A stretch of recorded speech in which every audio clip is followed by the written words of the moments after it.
right, welcome back everybody. I hope everyone's having a wonderful day so far. Welcome back to the stream. Today is Tuesday, February 4th, 2025. We are back another day, another study session here. We are going to be starting chapter 9 today in data structures and algorithms in Python. I know we're not done with chapter 8 on trees, but I am getting just antsy to keep moving on to some new content here. Um, we can obviously go back at any time and complete those practice problems and get more problems and practice in LeetCode and NeetCode with these DSA structures in Python. But some of those problems can be a little bit technical and a lot of wordage and stuff. And so I kind of want to just move on and keep learning some new stuff and just keep reading some chapters because we got at the end of this chapter, we'll be almost to page 400 here. So lots of, learning to come here. So let's just jump right on into chapter 9, priority queues in data structures and algorithms in Python. All right. Chapter 9, 9.1.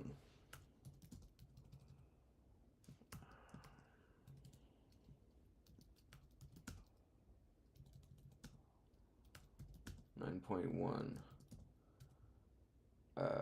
The priority queue abstract data type. Okay, in chapter 6 we introduced the queue ADT as a collection of objects that are added and removed according to the first in first out collect principle. Remember, queue is like a line.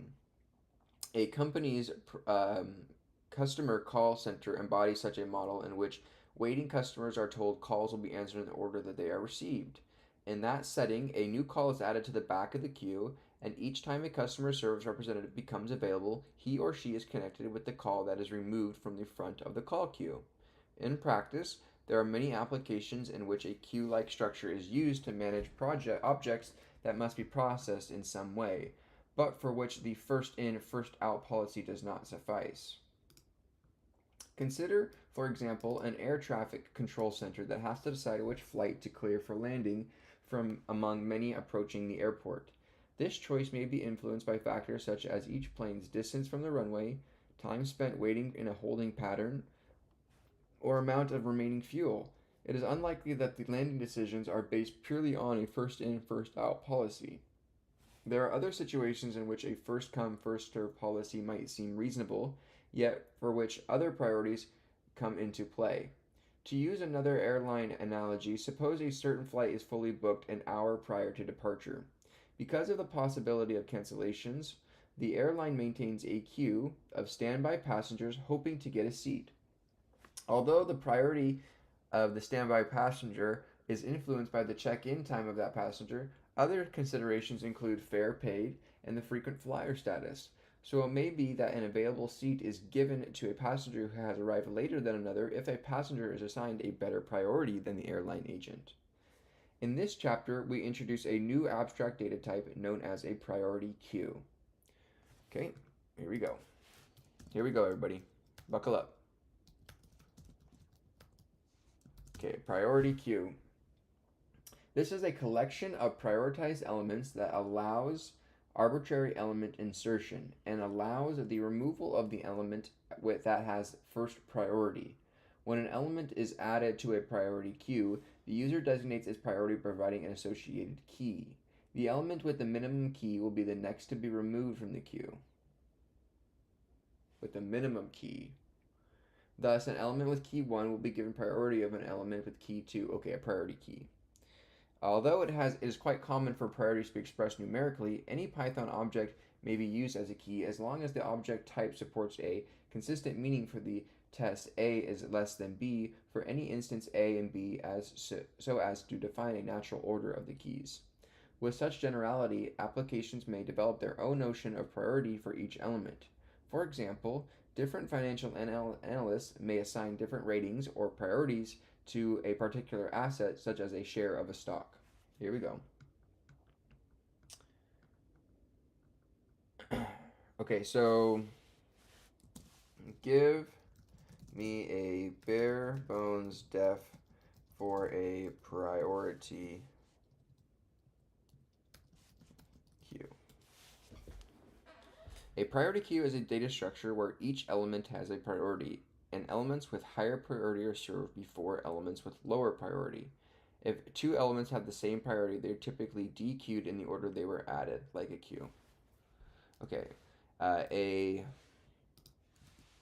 data structure where each element has a priority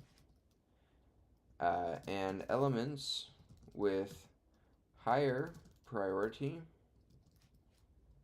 are served before elements with lower priority. If two elements have the same priority, they are typically dequeued in the order they were added. Cool. Formally, we model an element and its priority as a key-value pair. We define the priority queue ADT to support the following methods for a priority queue P. Okay, so in Python, a priority queue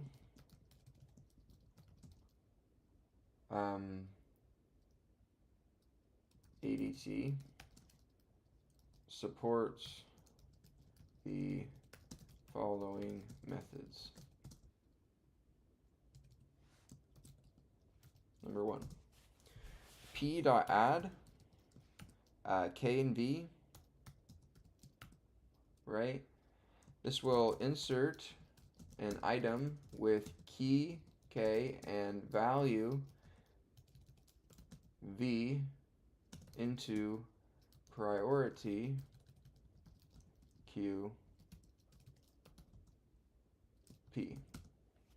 Okay, number two, p.min, return a tuple kv representing the key and value of an item in priority queue p with minimum key. So return a tuple representing the key and value of an item in part with the minimum key, but do not remove the item. An error occurs with priority queue is empty with the minimum key. Element is not dequeued, right? An error occurs if the priority queue is empty. Okay, number three. Hey, Ellis Dominguez, how's it going, everybody? What are we working on out there? What are we working on this evening? Let me know what we are studying, what projects we got going on, what classes we're doing homework for, or if we're just following along to the notes here. Let me know if you're following along. How are we feeling about priority queues? Okay, number three, p.remove min, right? So remove an item with minimum key from priority queue p, and return a tuple kv representing the key and value of the removed item. An error occurs if the PQ is empty. Number four, p dot is empty. So this method will just return true if PQ P does not contain any items. And 5, length p, return the number of items in the priority queue p. Awesome, Dominguez. Did you ever get through Python Crash Course? How far along are you? How's that going for you? Let me know. Appreciate you being here, Dominguez. If you guys are enjoying the stream so far, throw a like on it. I really appreciate you guys being here, studying with me, and working hard and working along, studying, for yourself. We're doing the right things here. A priority queue. So we have these 5 priority queue methods. We have add k and v, which will insert item with key v, key k, and value v into the priority queue. We have minimum, which will return a tuple representing the minimum value but does not remove, just a reference to the minimum. We have remove minimum, we have is empty, and we have length p. Hey Zainab, how's it going? Welcome in. I appreciate you joining me here. Splix, welcome. Are you being self-taught through textbooks? Yes, exactly. We are reading textbooks online. I really like to read textbooks and break them down. They have a lot of value. If you're able to kind of translate the English terminology into code and understand it, it really, really helps with that thinking from what I've come to understand. So thank you too for joining me tonight. How's it going? Welcome. Nadi Sanas, welcome back. Appreciate you for coming in. What are you working on this evening? Welcome. All right, for those that are new, my name is Michael. I'm 26. I have a degree in human biology and a minor in chemistry. I work as a chemist for a biotech company where I make controls used in diagnosing patients and testing in research and development. I have been doing that ever since I graduated college, but for the past 6 months, I've had a sparked an interest in learning computer science. So we've been trying our best to teach ourselves through various resources online. If you guys are currently computer science students, please let me know your guys' experiences. I'm very much considering going back to school, taking classes on the side maybe, documenting my progress here as well on the stream of me maybe going back and doing that. That could be fun, but let me know if you guys are in school, what you guys suggest. You guys have any, let's talk here. Hey, Tim, how's it going? Machine learning when, Professor? Soon. We can free up another slot for content once we finish the CS50X course. Hopefully we'll be done with that by the end of this month. We're a little over, I think we're about halfway through, right? We're on week technically 5, counting from 0. So we're on week 6 then, because we're on week 5 technically. So we're on, yeah. And when we get through that course, then we can go ahead and jump into some deeper topics, maybe take a math course, start reading our Python and machine learning book here, and really dive into stuff. So thank you guys for being here. We got a lot coming on the channel soon. Awesome, Splix. What's your experience? How do you enjoy it so far?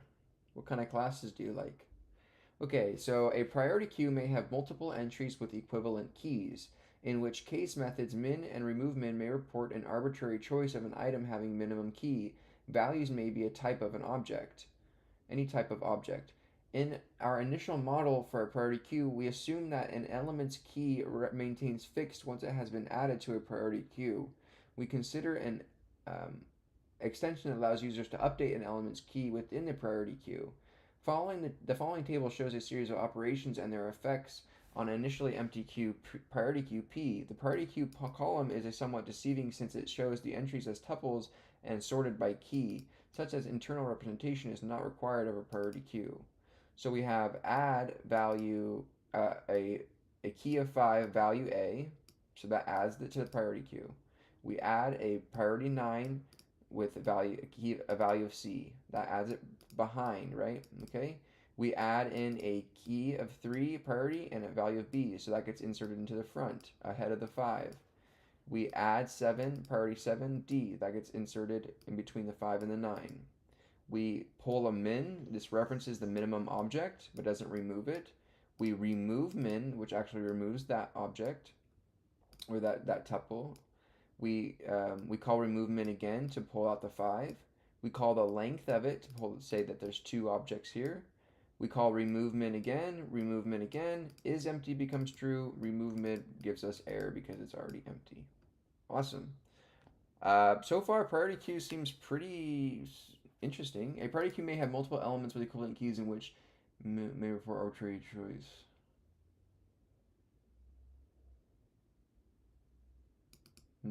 Okay. 9.2 here.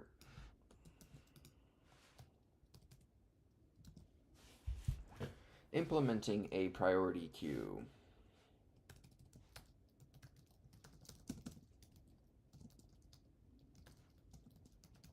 Right?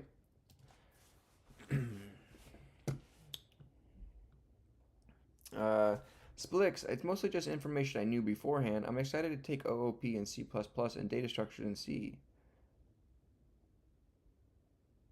Tim asks, would you go back for a CS Bachelor's of Science or a CS Master's? I really don't know. Honestly, I there's the choices are kind of daunting. On it like I know I tell you guys to just dive in and go deep, but when you're having the choice of spending thousands of dollars on a degree, it kind of is a little bit more daunting than just starting a free Python course or whatnot. But I uh, I really don't know. Like, is there any benefits to going back for a bachelor's of science, or I just don't want to feel behind if I go for a master's because I don't know a lot of the stuff that the Bachelor of Science CS students know, like in regards of certain things. I don't know. Maybe I'm just not giving myself enough, confidence or whatnot, but I just don't want to feel behind. I really wish I could focus on textbooks. There's so much to learn from them. Yeah, that's what I've come to find out is that, videos have become kind of the new trend, and they've kind of only hit on and highlighted the key topics that have become kind of along that trend. But books, right? They provide all that niche detail because there's no time limit. People just kept writing and writing and writing, and so there's no like attention span things and or tricks. So I like books just because it really has all that information there. If you read it, you gain it all. If you don't, then you don't gain it, and it's just is what it is. Okay. In this section, we show how to implement a priority queue by storing its element entries in a positional list L. We provide two realizations depending on whether or not we keep the entries in a list sorted by key. The composition design pattern. One challenge in implementing a priority queue is that we must keep track of both an element and its key. Even as items are relocated within our data structure, this is reminiscent of a case study from section 7.6 in which we maintain access counts with each element. In that setting, we introduced the composition design pattern, defining an underscore item class that assured that each element remained paired with its associated count in the primary data structure. For priority queues, we will use composition to store items internally as pairs consisting of a key k and a value v.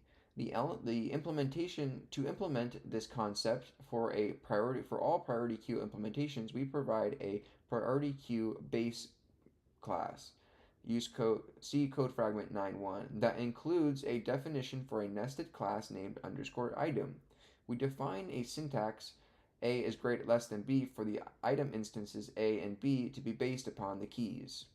Okay, so what this was saying is if we remember back from section 7.6, um, they introduced this thing called a composition design pattern, and it was a way to nest a subclass within like our main base class structure as a way of kind of having like this positional list or having an item you know that is inside of the data structure itself but can house the actual instance variables and attributes of the item itself, right? So with classes, when you initialize an object of a priority queue, you don't actually initialize the instance of each position or each item in the position. You just initiate the queue as a whole. So you can create items in this queue by accessing the lightweight composite to store priority queue items here. right? And that houses that information here through its initialization. So we have a priority queue base class. We have we have the composition design pattern for the underscore item, which remember Dunder slots is, if I remember right, if anyone else can correct me here, I'll look it up in just a second, but Dunder slots, does this just preset and hard code that underscore key and value are the only two parameters that are, or attributes that can be created for this item, meaning like the user can't come in and define a new one, that slots are just is what it is. Oh, what happened here? Please define Dunder slots. Dunder slots is a special attribute in Python classes that restricts the creation of new instance attributes. It can save memory and improve performance by avoiding the overhead of a dynamic dictionary for each instance. Instead, it creates a fixed set of attributes. Memory reduces memory optimization, faster access. Okay, gotcha. Perfect. I was right. So then we have within the init, we have the the Dunder IT, which is the comparison item. So it'll compare the key of the self and the other provided. Um, and then we have the is empty applied to the priority class as a whole here, right? Yeah. Um, hey, Trash Ketchum. Hey, Ryan, how's it going? Welcome back in, everybody, to the usuals that are coming back in. Thanks for coming in, Splix. I appreciate you supporting and leaving a sub. You're awesome. I look forward to networking and talking with you in the future. Please let me know how your computer science studies go in school. I'm jealous, to say the least. There are CS master programs that are meant exactly for students like you who have minimal formal CS background. Getting a full bachelor's would be like 40 courses. I have no idea if you have to do the whole 40 since you already have a bachelor's. A master's is only 8 to 10 courses, albeit rigorous courses.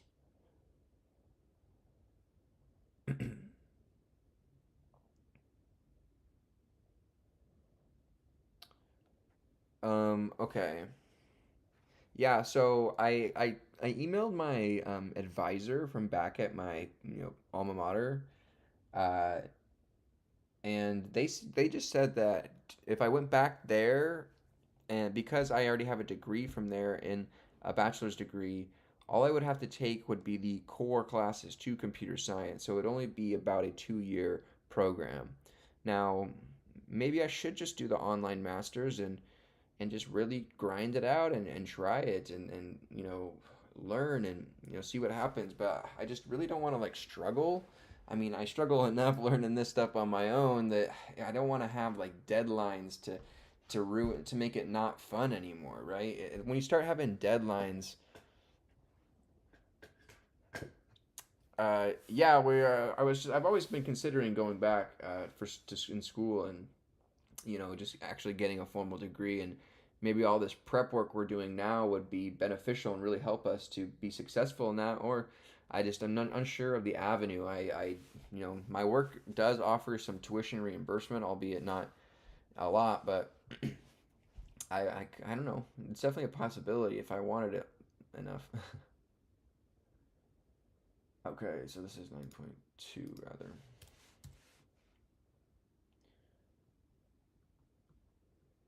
All right. The implementation with an unsorted list. In our first concrete implementation of our priority queue, we store entries with an unsorted list. Our unsorted priority queue class is given in code fragment 9.2, inheriting from the priority queue base class introduced in code fragment 9.1 that we read above. For internal storage, key value pairs are represented as composites using instances of the inherited under iScore item class. Yes. These items are stored within a positional list identified as the underscore data member of our class. We assume that the positional list is implemented with a doubly linked list as in section 7.4 so that all operations of that ADT execute in O1 constant time. We begin with an empty list when a new priority queue is constructed. At all times, the size of the list equals the number of key value pairs currently stored in the priority queue. For this reason, our priority queue under length method simply returns the length of the internal data list. By the design of our priority queue base class, we inherit a concrete implementation of the isEmpty method that relies on a call to our underLength method. Each time a key value pair is added to the priority queue via the add method, we create a new underscore item. Each time a key value pair is added to the priority queue, right, we add via the add method, we create a new underscore item composite for the given key value and add that item to the end of the list. Such an implementation takes O of 1 time. The remaining challenge is that when min or remove min is called, we must locate the item with the minimum key. Because these items are not sorted, we must inspect all entries to find the one with the minimum. For convenience, we define a non-public find min utility to return the position of an item with the minimum key. Knowledge of the position allows the remove min method to invoke the delete method of the positional list.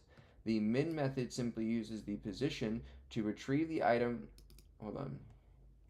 For convenience, we define a non-public find min utility that returns the position of an item with the minimum key. Okay, so the index. Knowledge of this position allows the remove min method to invoke the delete method on the positional list. The min method simply uses the position to retrieve the item when preparing a key value tuple to return. Due to the loop for finding the minimum key, both min and remove min methods run in O of n time, where n is the number of entries in the priority queue. Guys, remember we had to talk about because it's not sorted. A summary of the running times of the unsorted priority queue class is given in table 9.1. Okay, right. When you have to remove a minimum, when you call a min method, remember min just gives you the reference to the position that has the minimum key or the next item to be dequeued from this priority queue. It runs an O of n time because you have to iterate through every item, checking to see which one's the minimum. And then same with the remove, which actually removes that and calls delete on that position, or dequeues it basically, runs an O of n as well to find that value.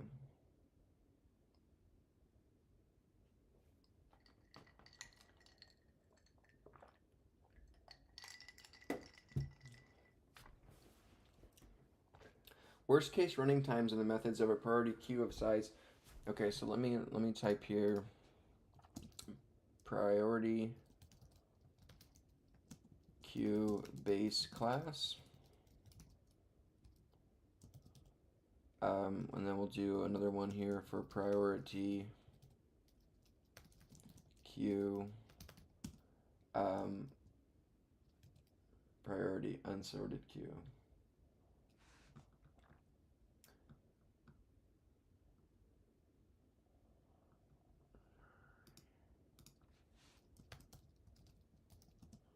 Priority unsorted queue class, right? So in our unsorted, we take in the priority queue base, right, that we defined earlier. We have find min, which if it's not empty, or if it is empty, we raise that it's empty. Else, right, we take small is equal to the first item. Walk is equal to data after small. So, right, because this is a doubly linked list, it points to the next item. While you can continually call after or dot next. If that element on the current walk position is less than the smallest element, we override small, right, and then continue walk and return small at the end of the iteration through n. In our initialization here, we create an empty positional list with our positional list class. Our length returns the length of self underscore data, which is the amount of data or positions in our list here. We have an add method, which will just call self.addLast the item key value. Okay, we call an item right here and add it to the last. We have a min, which is just a reference. We call find min at position P, and then we get the element at that position, and then return that element, or the tuple, right? but it remains in the positional priority queue, and then this actually removes it. So we call delete that element at position P and return the item key and the item value in a tuple here. Awesome. Hey, Shooter McGav, how do you welcome. I appreciate you coming in. I don't know. We were just brainstorming as a stream. What would be a good option if I were to go down that path. I currently have a Bachelor of Science in Human Biology and a minor in Chemistry. So unrelated to computer science, I work as a chemist, and I have been doing that for over 3 years now. But I really enjoy computer science. I really like learning about it. I think it's really, really fascinating and very rewarding. I also do think that I'm, quite, I don't know. I don't like to like really to my horn at all, but I do think I'm a little pretty decent at it in general, maybe at coding in general, about picking it up, understanding it, how breaking these things down at least. So I think it might be fun to go back and get a formal actual education in it with some structure, but I just don't want to have there be a lot of pressure because the whole point of me doing this was to remove the pressure by not kind of being in a classroom setting and kind of doing it on my own with you guys. So if any of you guys have some opinions or information about certain programs for going back to school at all, let me know. I'm all ears for sure. But we've been teaching ourselves computer science for about 6 months now, and we have a long ways to go. That's for sure. But we've come a long ways from where we began, and we are just doing it every day. So thank you guys so much for being here. Hello, Don Soap. Welcome coming in. I appreciate you for joining. What is the dot after? So it's this is remember this is a it's they said it was a doubly linked list, so it has kind of like that dot next in that previous method. So um, within this positional list, I'm guessing it has a dot after method that can make you just walk or point. It's your pointer to the next element, right? It's like a link. It's like the dot next in the linked list, right? Or dot previous, but not going backwards. Okay.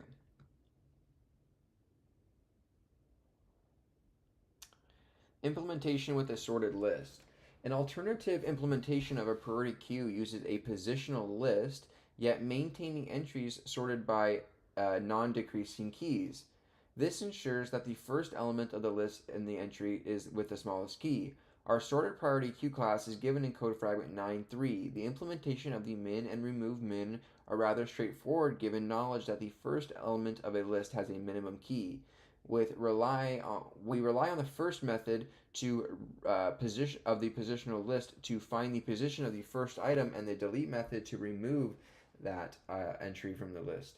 Assuming that the list is implemented with a doubly linked list, operations min and remove min take O of 1 time. This benefit comes at a cost, however, for a method add now requires that we scan the list to find the appropriate position to insert the new item. Our implementation starts at the end of the list walking backward until the new key is smaller than an existing item in the worst case.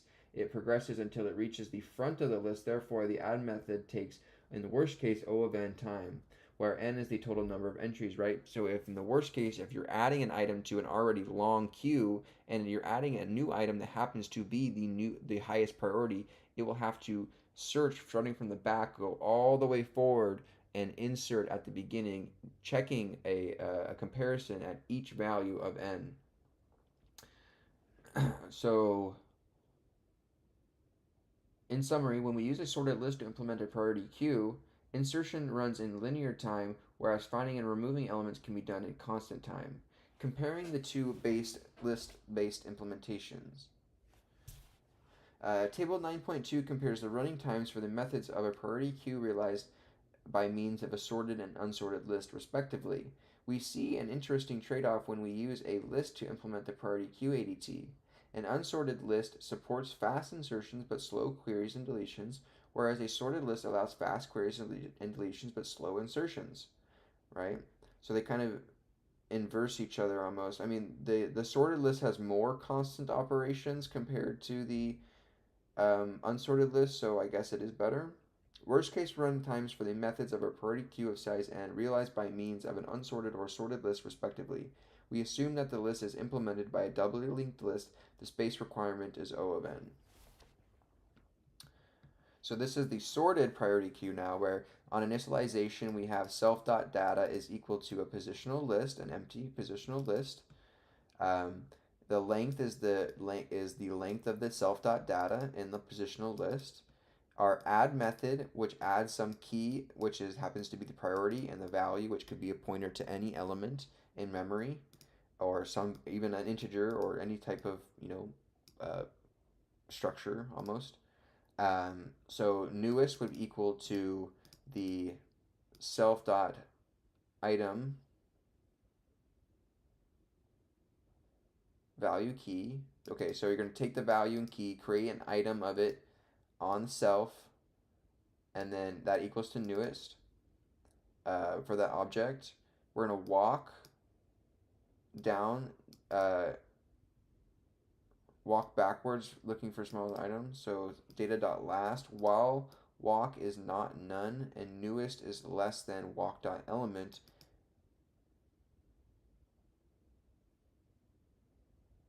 Call self.data before walk. If walk is none, the first becomes newest. Add first becomes newest. Okay. The new key is the smallest. Newest goes for a walk. Else, yeah. Cool. And then the minimum and move are the same, basically. But we call delete at dot first, self.data first on the position, right? All right. A lot of people's favorites here. Heaps coming up next. I'll go back and take some better notes on this section. It was more kind of conceptual, not a lot of notes to be taken as a lot of coding examples. I probably could jot these down, but yeah, I'll go back through and get some better notes. Sorted queue class.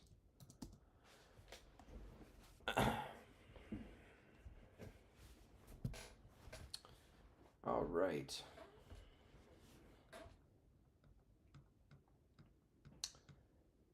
All right, should we read on heaps or should we stop here, you guys? What do you guys want to do? Do you guys want to shift on to something new or keep reading on through heaps? Maybe do another 1 or 2 pages. Heaps are a big topic in data structures. It always seems to come back up. So should we read this one really quickly or should we save it for tomorrow? What do you guys think? Speak now or forever hold your peace.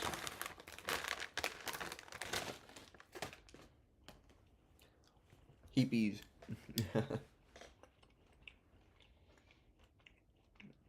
People sound like they want to learn it. Okay, let's continue on through heaps then. Time to gamble. You doing some sports betting or something? Okay.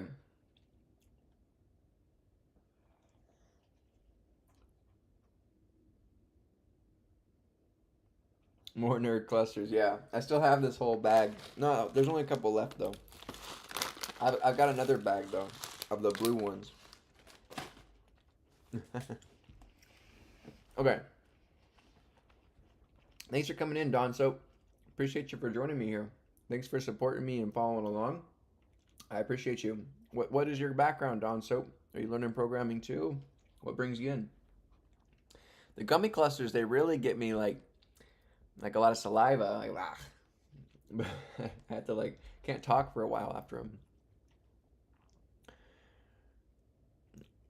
I haven't watched an NFL game all season, so I wouldn't be any helpful on the Super Bowl question.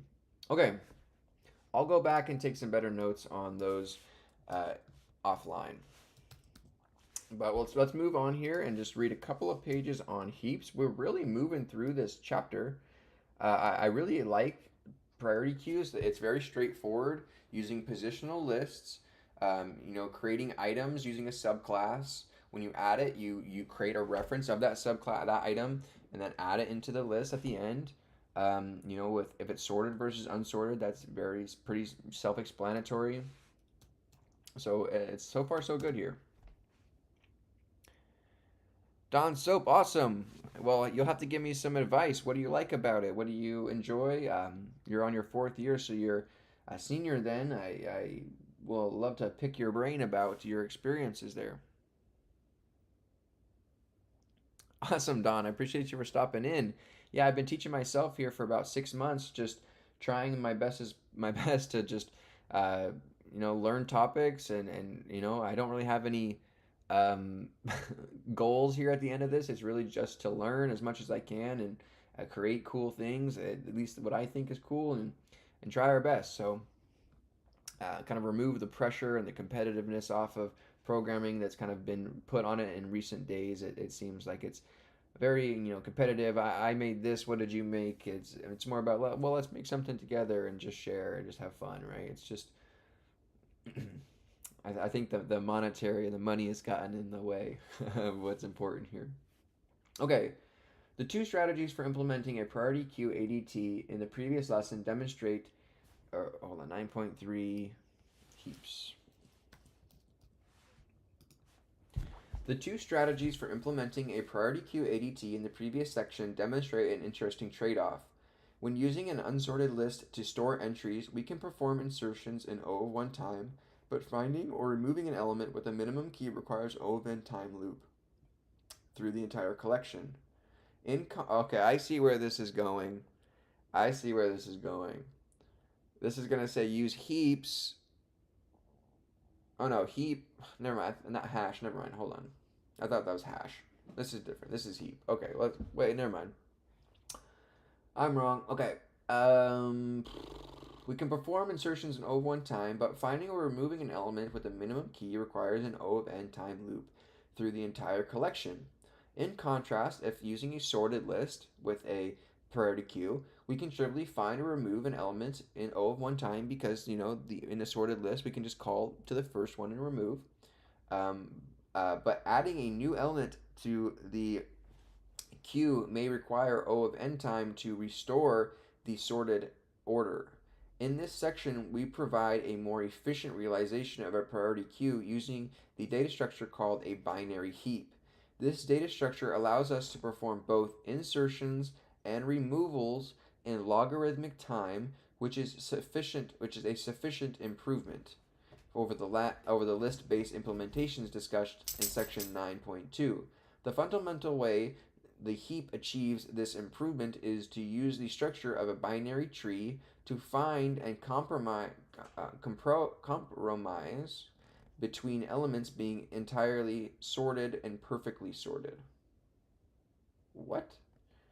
The fundamental way the heap achieves this improvement is to use the structure of a binary tree, okay, to find a compromise between elements being unsorted and perfectly sorted. Okay, gotcha. The heap data structure.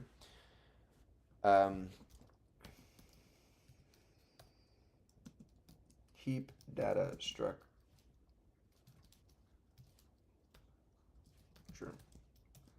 Right. A heap is a binary tree T that stores a collection of elements at its positions. A binary tree that stores a collection of items at its positions and that satisfies two additional properties.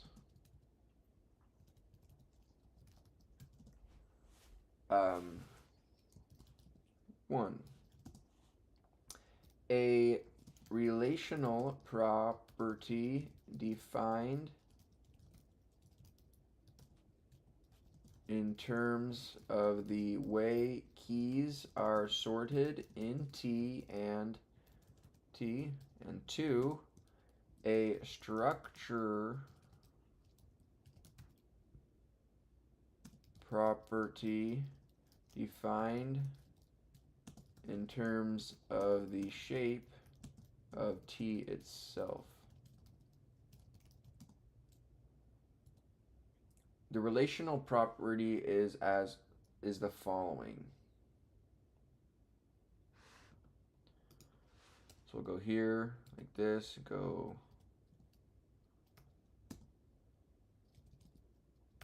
that, go heap order property.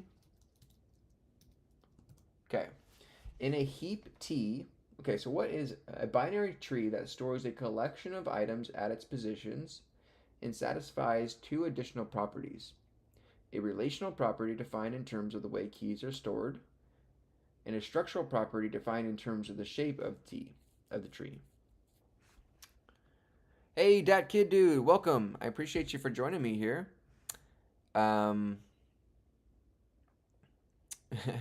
What chapter do you think has been the hardest to grasp so far? I'm on chapter 7 now. Well, you are right there catching up to me here, that kid, dude. I appreciate you for. How do you enjoy it? Let me know your opinion. I would really, really like to know what you think of the book so far. Honestly, the chapter I think I enjoyed the most and I think I understood the most was, um, I liked the stacked queues and double-ended queues and decks. I liked that chapter that we read over the Christmas break. I also enjoyed the time complexity chapter just because um, everybody talks about time complexity. It's a huge what everybody references, and now I'm finally in on the lingo. I can finally understand what everybody's talking about now. So when we talk chapter 3, I believe that was, um, I think a one that was pretty tough was chapter 4 on recursion. Still not that great at recursion. Uh, and then obviously trees were pretty difficult as well, just for understanding. But the linked list problems were, I mean 6, 7, 8 are all pretty challenging here. It's starting to get hard. Honestly, the Python review in chapter 2 was pretty tough too. If you aren't really fresh and have a solid understanding of OOP and all the dunder methods in Python and what it truly does, it's pretty tricky to and use a lot of jargon. So, what do you guys think about the book so far? Hey, Zulayman, how's it going? I appreciate you for jumping in and leaving a message here. We are reading Heaps right now in chapter 9, so we are making some good progress through this book here, guys. Soon enough, we will be done.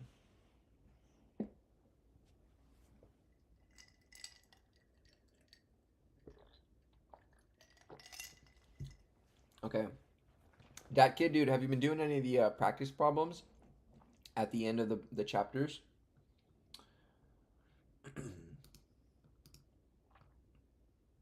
Okay. So here is the relational property. A heap order property. In a heap T, for every position of P other than the root, the key stored at that position is greater than or equal to the key stored at the position's parent. Okay. So, for every position of P, position in the tree, in the binary tree, right, other than the root,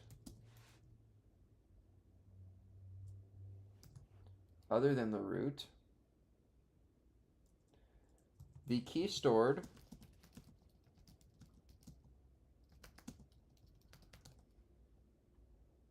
has a value that is greater than or equal to the parent of the said position. So, okay, so this is basically saying that from the root, as you go down, your keys get larger.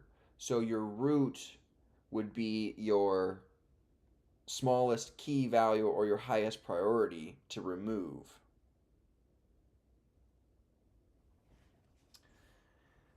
Um, as a consequence, so right, this would say um, the root is the smallest key value with the highest priority.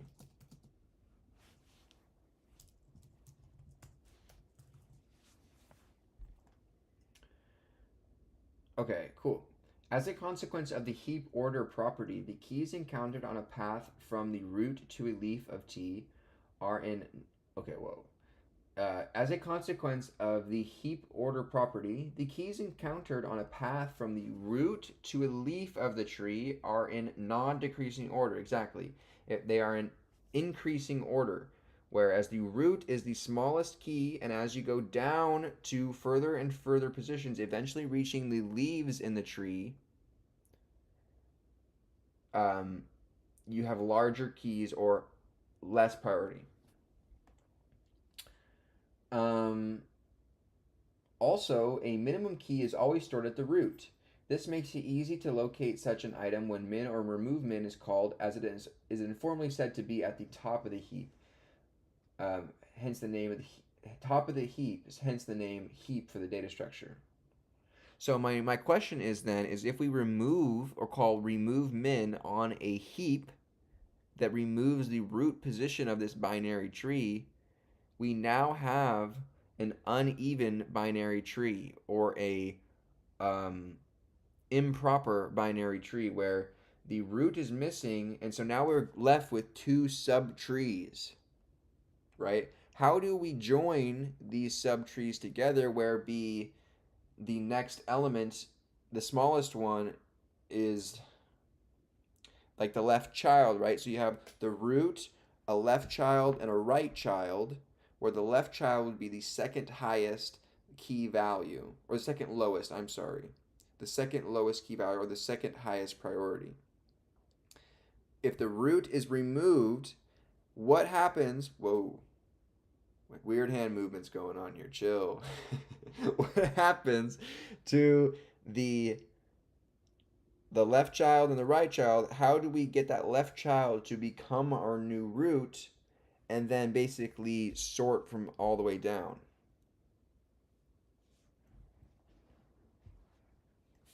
Oh, sorry, heap order. Thank you for that. Appreciate that, smarts. Hey, Eddie Muffin, welcome. This is data structures and algorithms in Python. Thanks for coming in.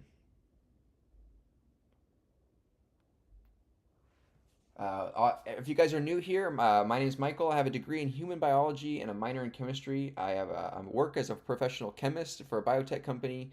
I've been doing that for over 3 years now since I graduated college back in 2021. I've been teaching myself programming for about 6 months. So if that's something that you guys are also interested in doing, teaching yourself, learning independently, really trying to learn these concepts through and through in your own way, then join along here. I really really appreciate you guys supporting me, and I know me supporting you along the way too. I have all these resources, from these notes I take live to practice problems that you see to the books I read. Everything is in my Discord linked below, which is completely free. I would never charge for the Discord or anything for that matter. I'm a beginner doing this myself, and I want to convey a beginner's point of view and help out other people that might be, in a similar situation to me. So thanks so much for joining here. Right now, we're reading Chapter 9 in Data Structures and Algorithms in Python. This book can be found in my Discord linked below, along with these notes on my GitHub. And right, so we are making good progress through this book, and then we also work on personal projects. We're taking Harvard CS50X right now. We're making a small business manager project. We're eventually going to get into some Python machine learning, some even more in-depth fluent Python down here. So we got a lot of content coming up.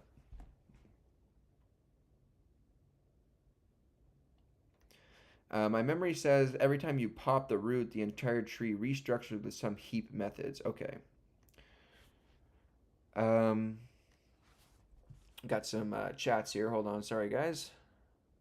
I like it. Recursion is a tough one to wrap my head around. I really like the queues and linked lists. Yeah, I like that chapter a lot too. That one really kind of clicked for me in understanding things. Just because stacks and queues, they're kind of you can see them in the real world, so it's kind of easy to wrap your head around. Hey, Hardcoreism, welcome back. How's it going? Welcome.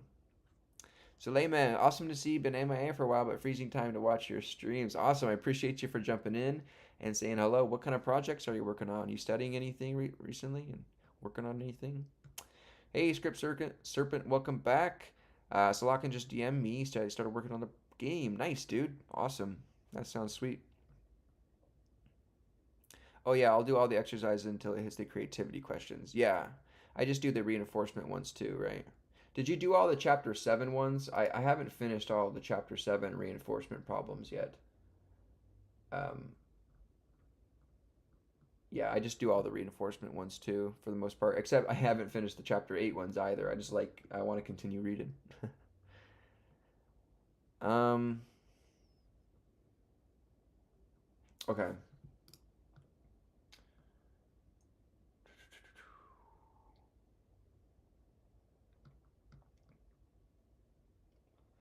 Um,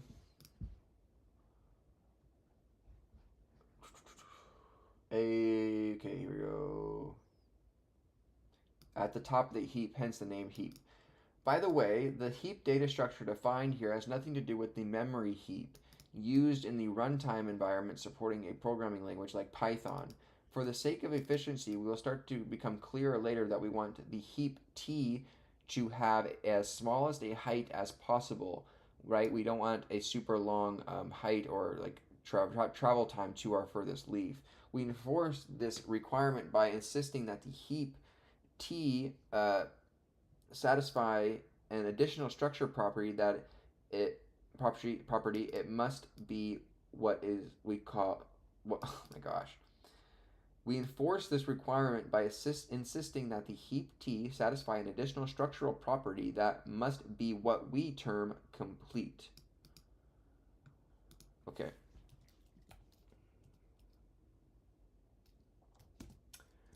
Complete binary tree property. Okay. Um, a heap T with a height h is a complete binary tree if levels 0, 1, 2, all the way up to some height minus 1 of the tree have the maximum number of nodes possible, namely that some level I has 2 to the power of I nodes for I is in between 0 and in between or equal to the height minus 1, and the remaining nodes at the level h reside in the leftmost possible positions at that level.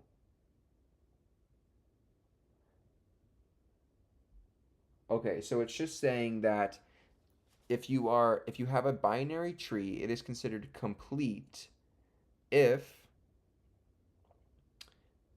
um, right if all of the nodes that aren't the leafs or in the furthest um, depth, right, or basically the highest height, like all not counting the leaves, but if you have children, you have two children. Is basically what it's saying. Is if you have children, you have two of them, and if you are a leaf, you are in the leftmost position. If you are a single leaf, so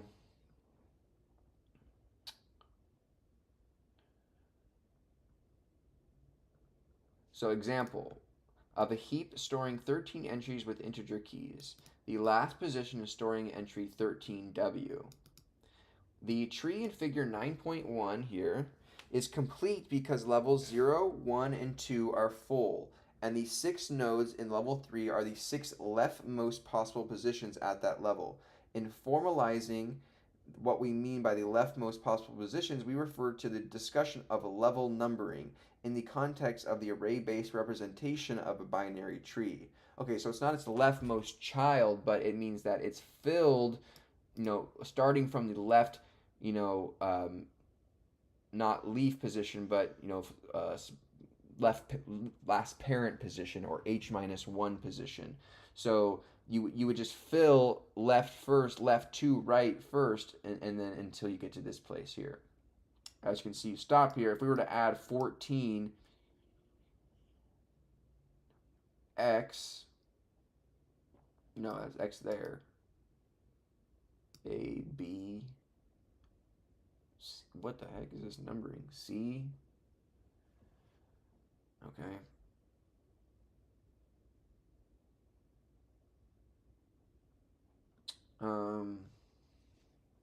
A complete binary tree with n elements is one that has positions with level numbering 1 through n minus 1. For example, in an array-based representation of the above tree, its 13 entries would be stored consecutively from A0 to A12, right? There are no gaps. The height of a heap, let H denote the height of the tree.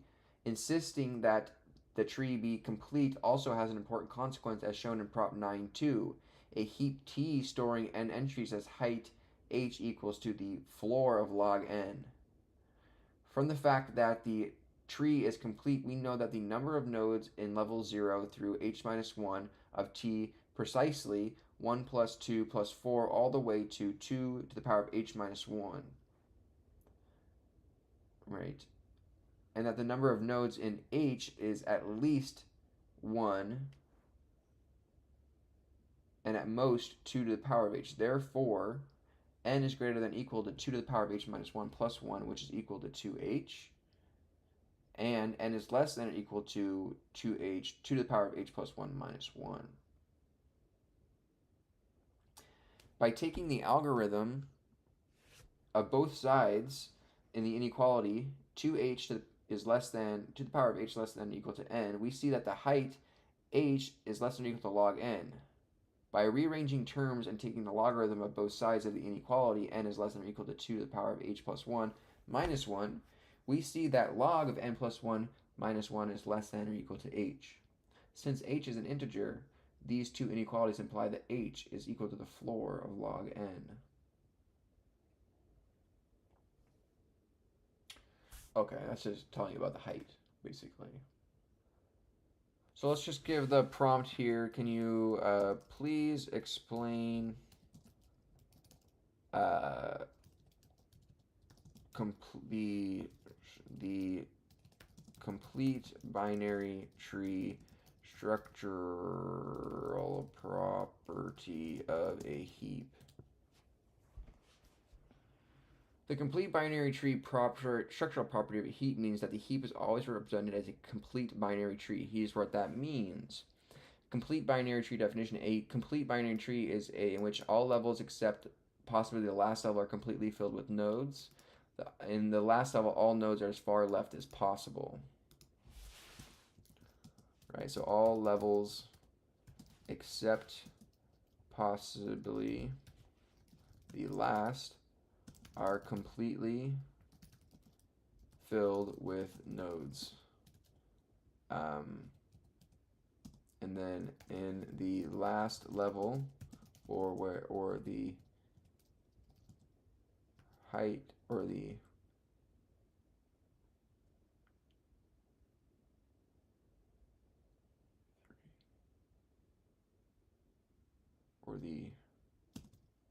height of the tree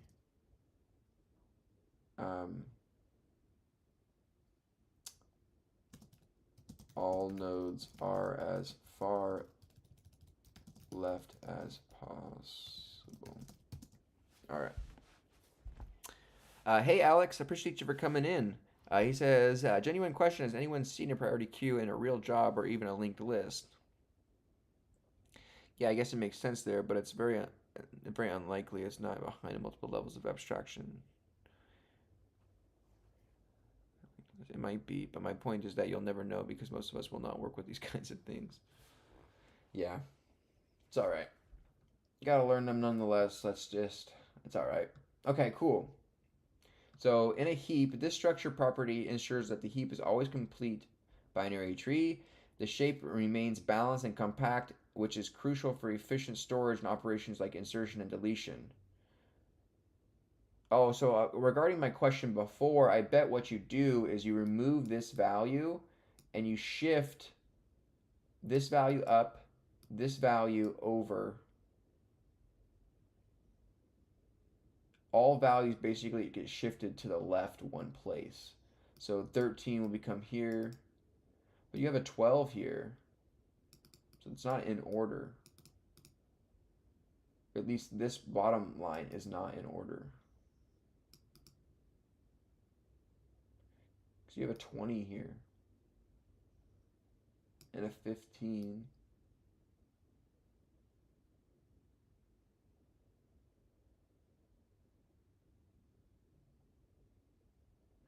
Oh, but because these ones are larger, or these just have to be, the children have to be larger or equal. So because it is larger, despite though you have a 15 here and a 14 here, because it's larger than its parent, this is still complete. Okay. All right. Sweet.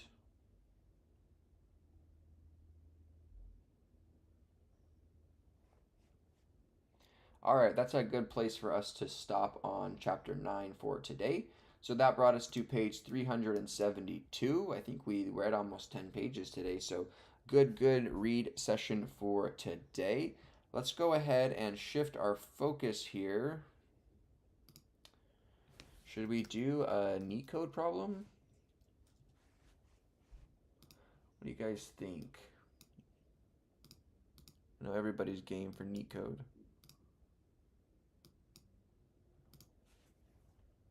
Maybe we can try one real quick, if we can do it quick. I don't know though. We're getting to some challenging problems here. Encode and decode strings. Design an algorithm to encode a list of strings to a single string. The encoded string is then decoded back to the original list of strings. Please implement encode and decode.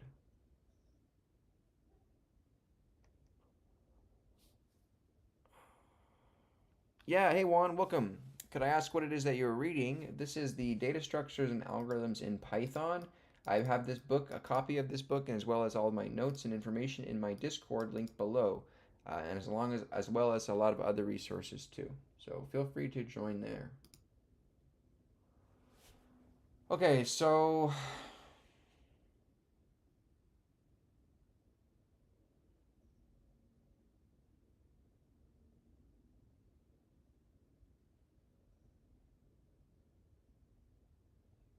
hmm. So we clearly need to. So we have to implement an encode and a decode, right? So we're given a list of strings, right? So let's pull up the whiteboard. Before we do any code, let's just do some drawing here. So we have a list of strings, right? So we could say like for string in list, right? We could for every string in our list, right?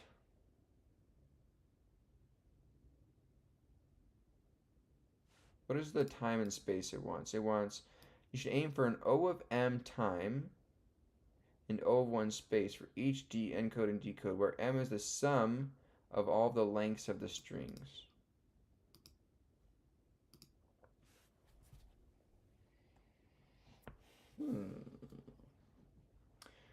Okay. And it wants us to do O of 1 space, so it happens within the same array. We don't make any new arrays.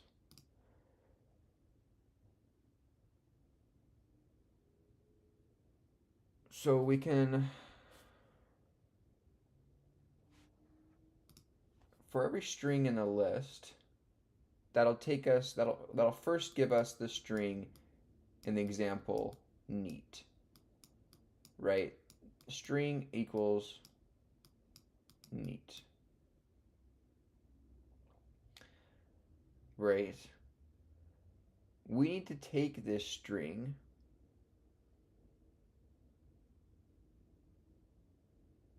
we need to put like some sort of, you know, indicator that this string has started and stopped, basically, right? Or we can take the length of the string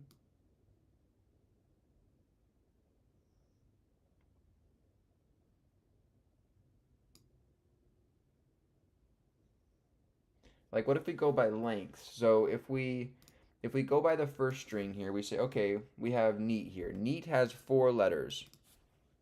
Zoom in some more. 4 letters. So we know that we need to slice off if we have this whole string together, our first first value is 4. So our first slice is on the index 3. Is 3 plus 1, right? We'll have to slice from there. That would require us to have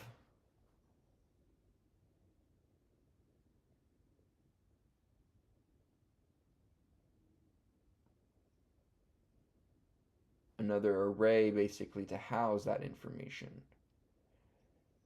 So then what if we just say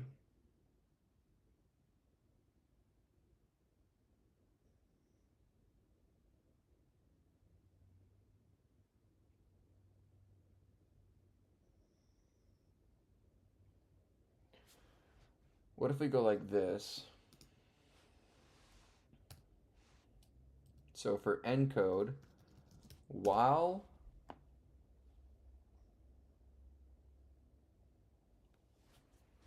stirs, while there are stirs,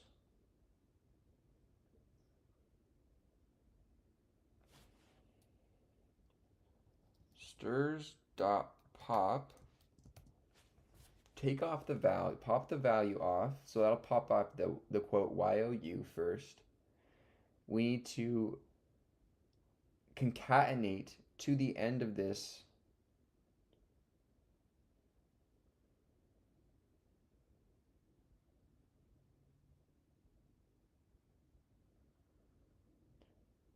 or I mean we could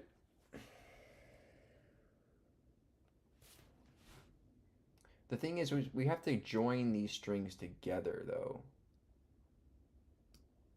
So let's go like this. Let's say for string in stirs. Okay.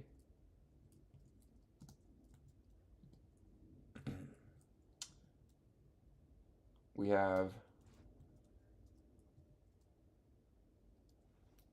previous string is equal to stirs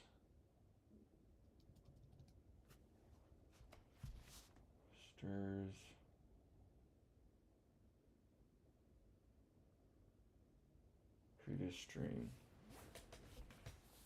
Thanks, Juan. I appreciate that feedback on the Discord. I'm glad you enjoy it. Yeah, there's like a lot of great resources in there that you can take a stab at. So we can save the previous thing. So we go for string and stirs.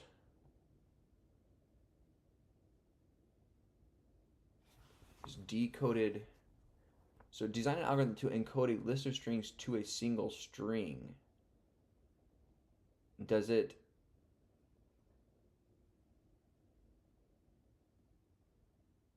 okay, whatever.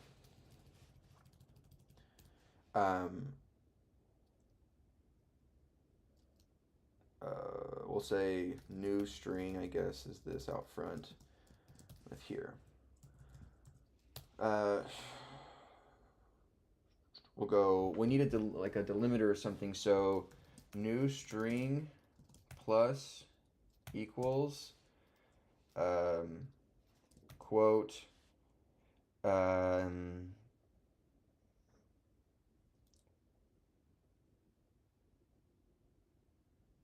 So what would be like our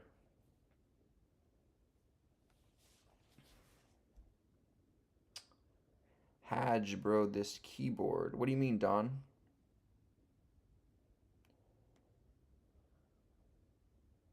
So new string, we would take the string, put in front of it a delimit, like some sort of indication that this is the start of the string, basically. So what can we put in front of it? Like an underscore?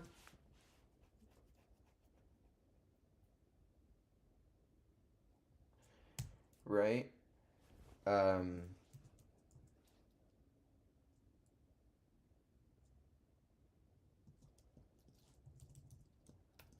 brightness plus string plus, right? Like that. So this will put an underscore out front of every word.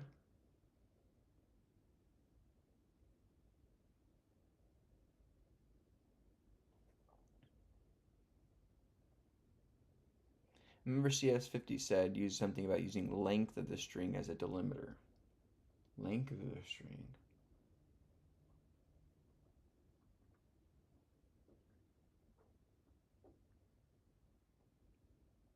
Yeah, I have a whiteboard here, Don, that I sometimes will draw stuff on here. So, do we want to put it at the beginning or the end? I mean, like I said, is we could take the length, right? But that would require us to store those length values somewhere, and this wants O of 1 space for each encode and decode call. So it needs to happen within the same array. I can't create a new array and basically load in, in every position for every word, the length of that word, and then, cross-reference the length and basically slice off using those lengths. That's one way to do it for sure. But I don't want to create any new arrays. So for every string, if we just create, I mean, we're creating more space here, I guess, but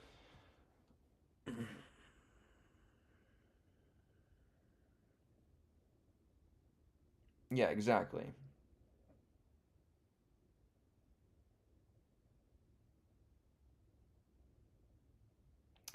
Oh, you're saying to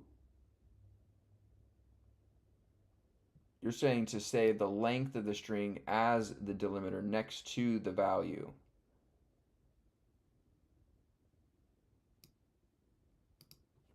Hmm.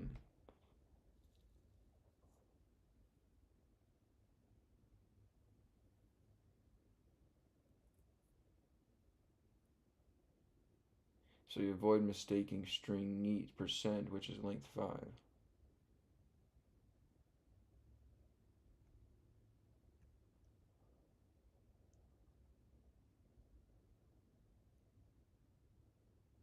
So you avoid mistaking string, quote, neat percent, which is length 5, versus neat, which is length 4.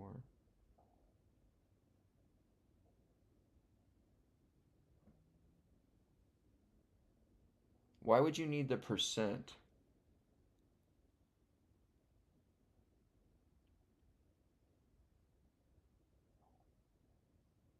Neat percent would become neat percent 5.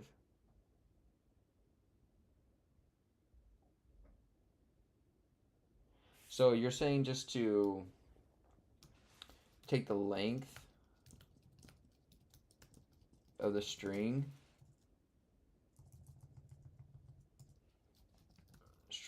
length, and then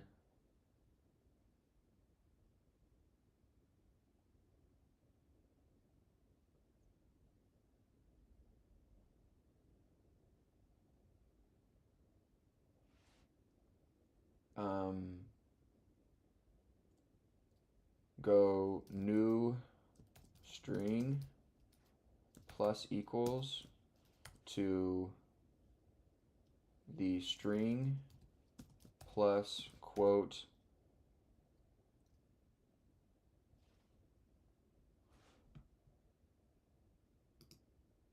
Thing is, I gotta turn this to a stir.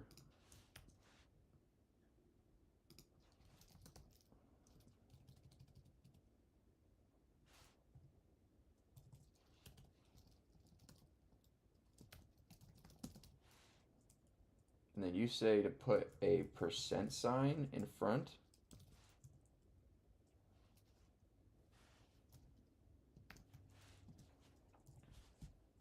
Right?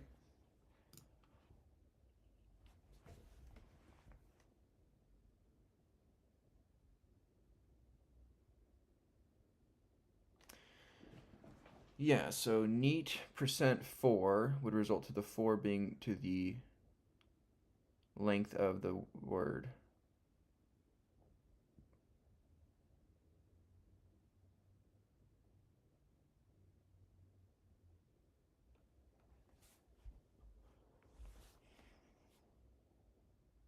Everything. So does the number correspond to the length of the next string or of the current string?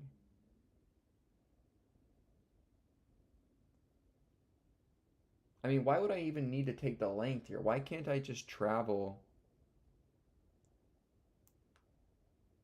until I find an I mean, are you just trying to pick a delimiter that wouldn't be, encompassed inside of a string typically?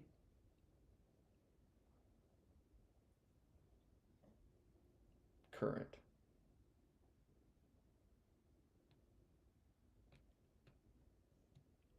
So let's say you go neat %4, right? Because that's a length of 4. Why not just stop on the percent? I mean, because a percent could be in the string, right? I guess, but in some of these examples, maybe. So then you need to detect an integer. No, but you want one single string.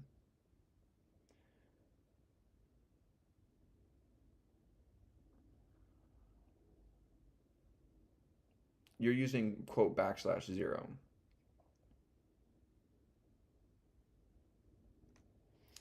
Yeah, I like that too. So why even take the length then? Why not just iterate until you find a \0 and then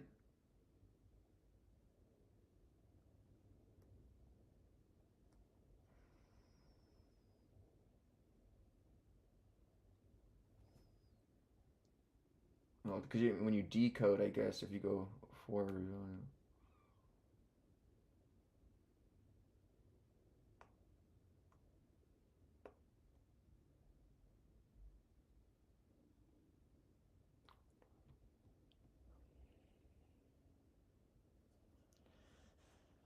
Yeah, and I swear a delimiter would work, but yeah, if you're given a quote neat NE% ET end quote, then you would have to and you have decode NENET code. Yeah, exactly.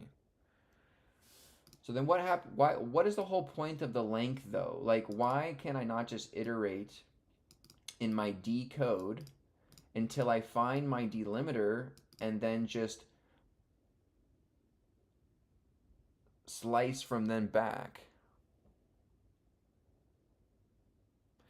Hey, Jack Deep, welcome. I appreciate you for coming in. Hey, Preya Code. I'm sorry, I'm not sure what that language is. I do not speak it. Appreciate you for coming in. Praxays, welcome. Hope you're doing well. Hey, Lo, welcome in. Welcome back. Right. I know it says the sum of the lengths of the strings. So I don't know why we're taking a length though. Like, can we not just go new string? I mean, are you taking the length so that you can have a number to slice from? I'm not sure.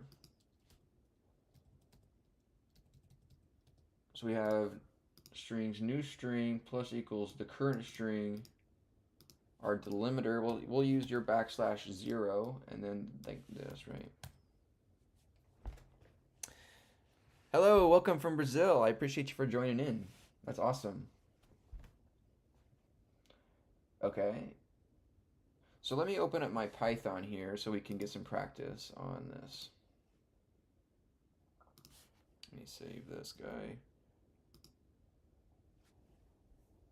Delimiter unique, okay.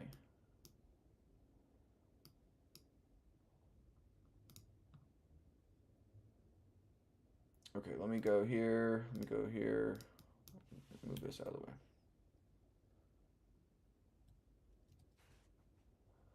Okay, so let's say we have a list of strings, right? Like these guys. Let's open up our Python here and get some practice here. So we have a list of strings.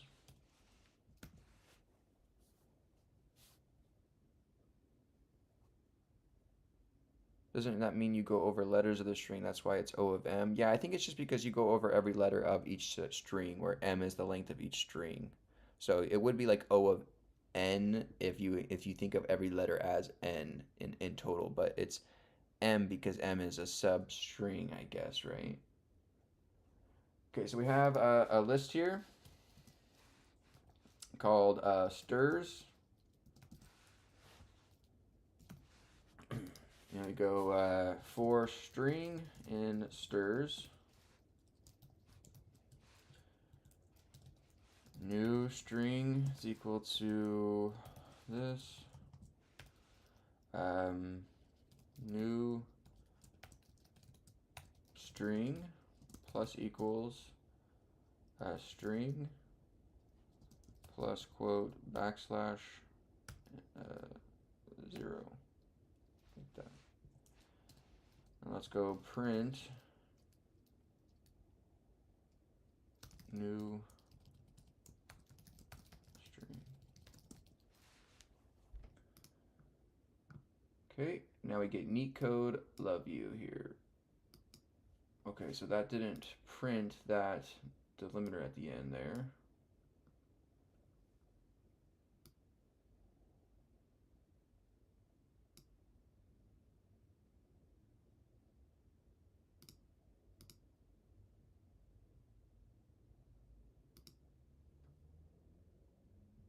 What happens if we just override string plus equals?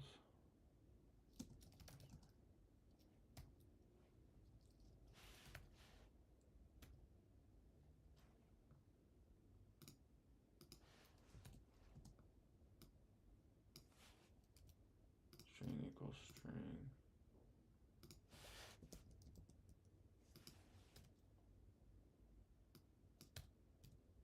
String.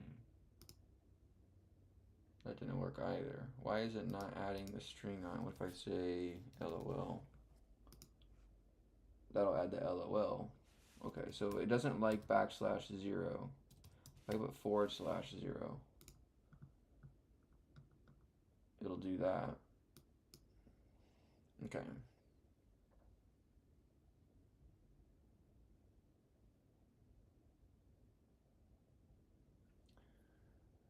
Okay, so now that gives us this.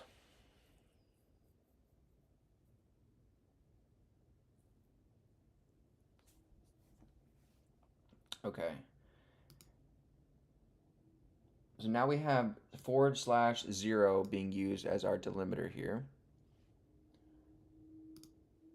And new string is neat /0 code /0 love /0 u /0. So then we need to go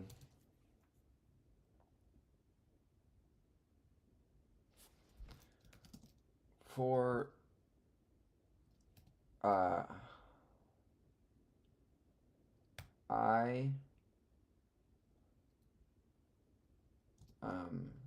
in range length of the new string.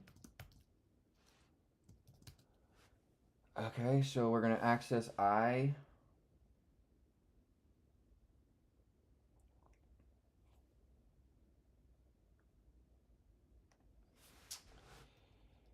for I, if new string index I is equal to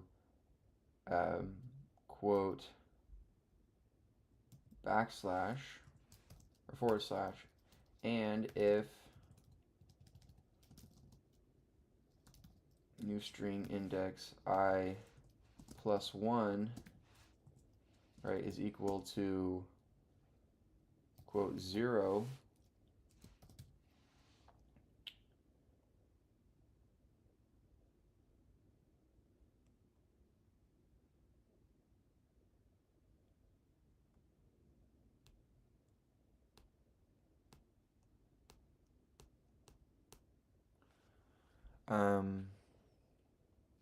it wouldn't let me do a backslash for some reason. Like it's trying to escape this within my string. So I don't know. It won't. Python won't let me do a forward slash, a backslash.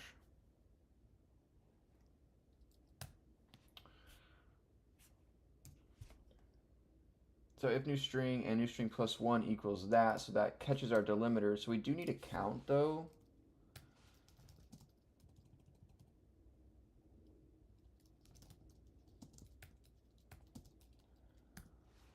Right, so this will start at actually 0. I can be our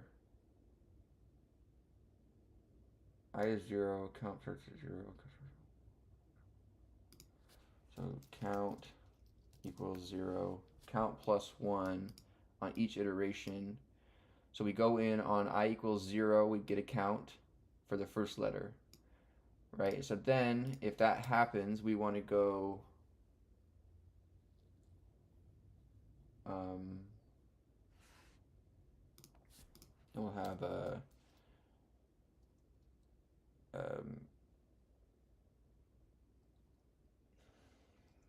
stirs I don't know what I just stirs decoded equals empty array.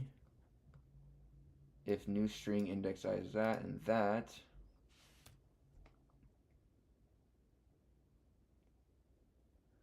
right, we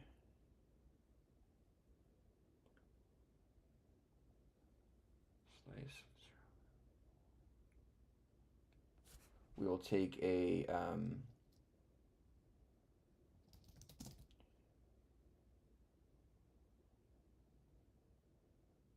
string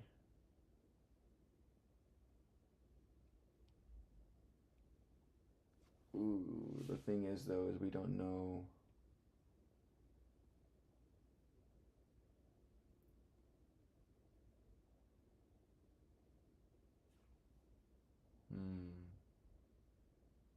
right, the thing is how do we know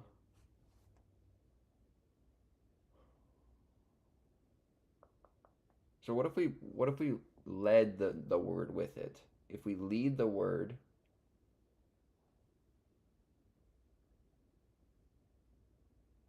if we led the word with the delimiter, okay, if we see a delimiter, we know we're going to start getting a word.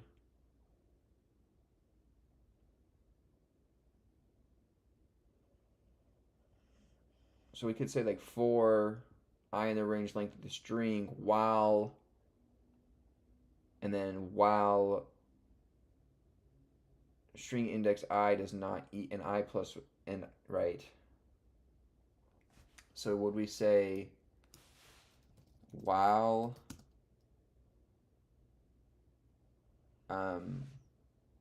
new string index I and this, right?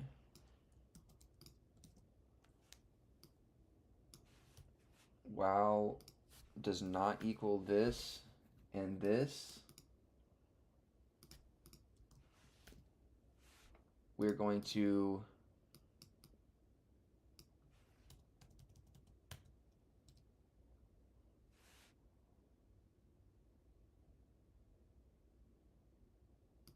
okay, yeah, so string is equal to this, a blank string. We'll go our found string we'll go while new string index I does not equal to a forward slash and new string index I plus 1 does not equal to a 0, meaning that we are not on our current iteration of I is not on our delimiter, right? We'll continually go new string index I,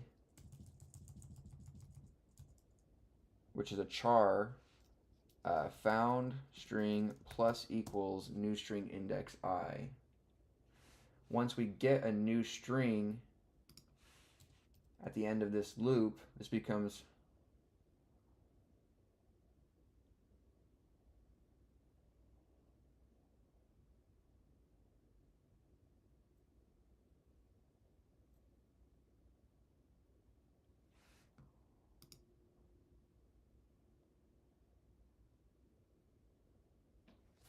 so while new string index I does not equal a forward slash, and while new string index I plus 1 does not equal a 0, we're going to, okay, we're finding a string at this current moment, and we're adding it every single time.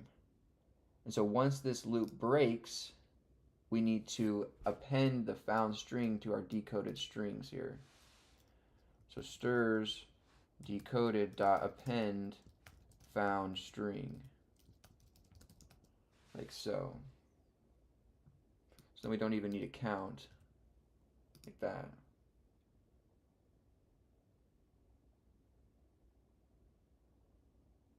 Then we print stirs decoded. Let's see what happens here.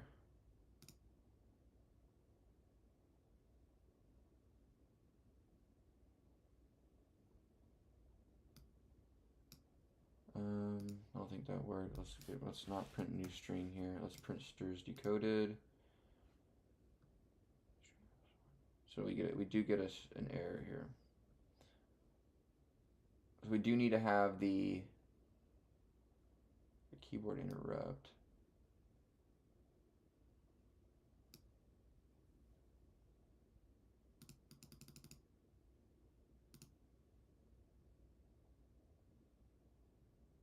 Why am I not printing anything? What's going on here?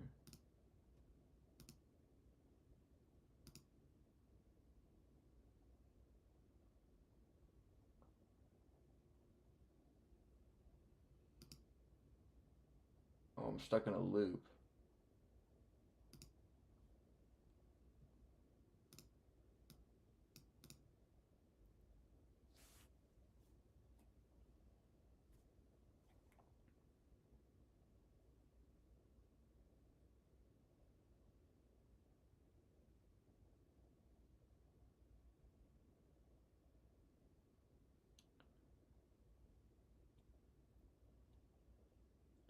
So while string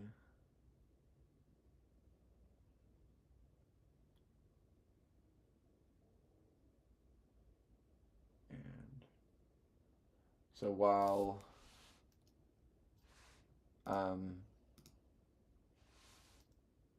I is greater than is less than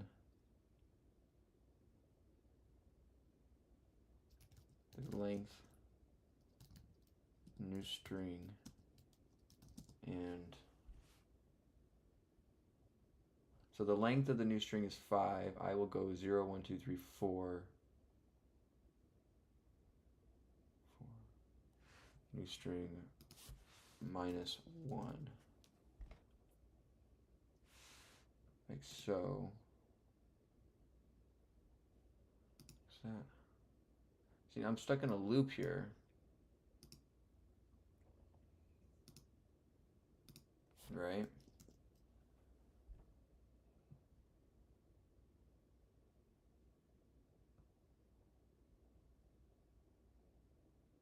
Keyboard interrupt I plus 1 does not equal 0.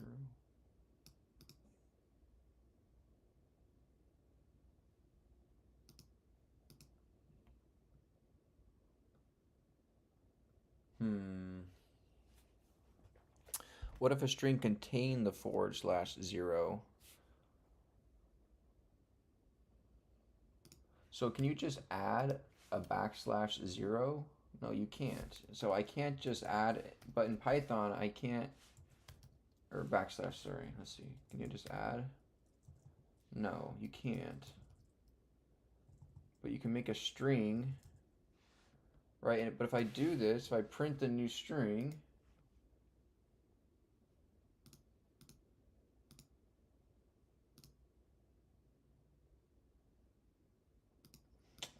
get out of here.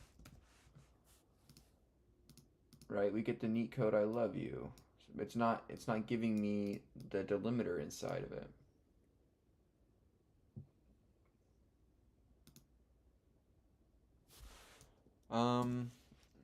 In Python, how can you get oh, it won't be visible in print, but it's still there. Okay.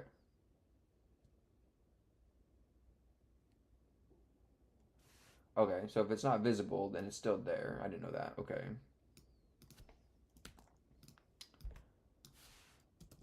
So then we said we have decoded stirs for I in the range length of the new string generated.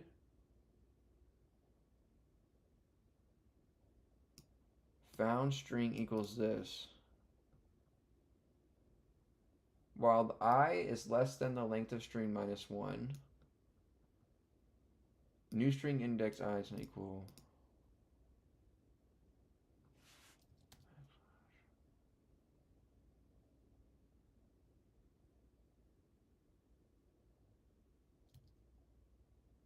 Literal backslash and 0.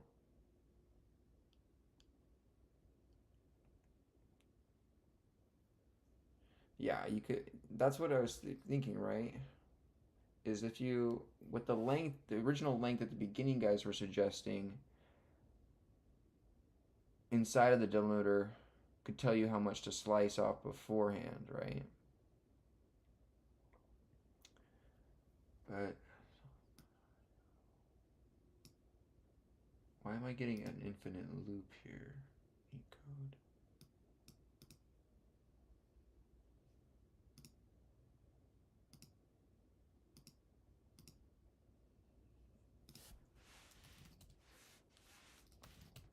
Why are you not clearing? What's going on in Python?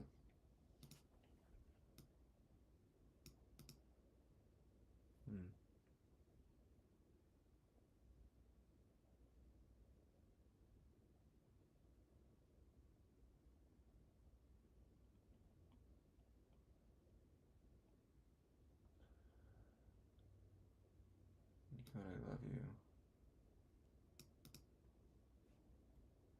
While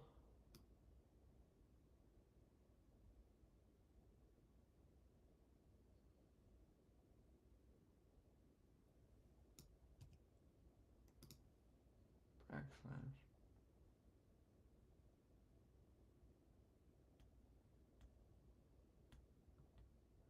Oh, new string.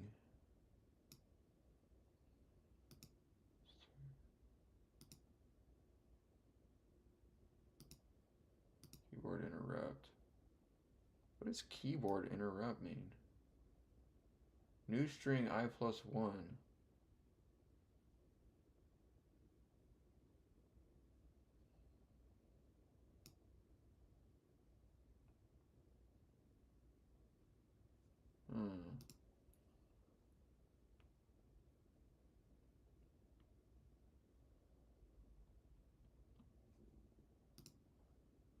What is this?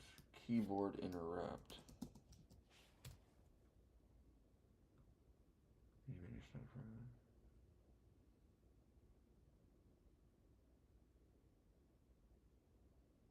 Okay. So it's just out of bounds.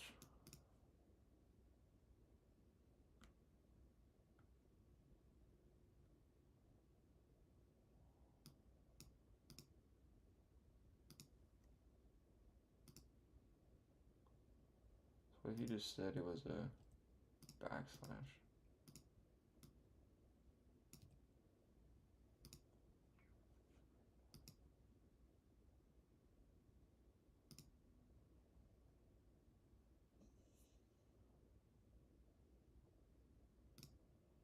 So what if I just do, let me just make this like something like a question mark.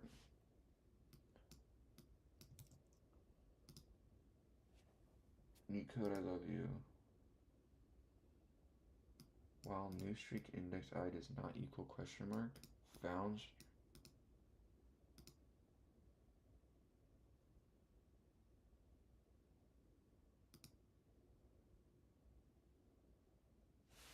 Let's say if new string does not equal question mark, found string, else continue. Like so. Let's move it over there.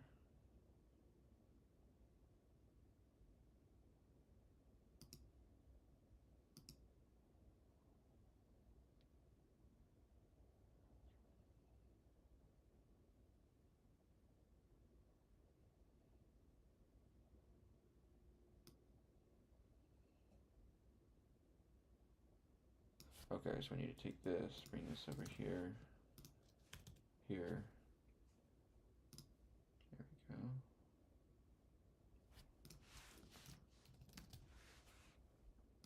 And make it any code love you.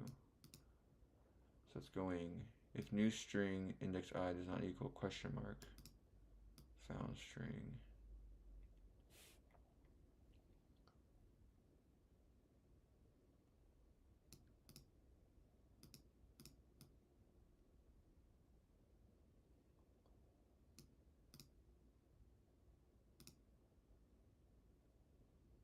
Oh, else. I need an else statement here.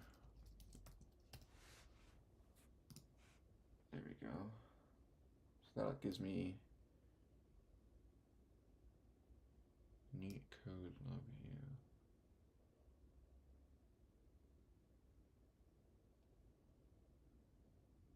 you. Okay, so this is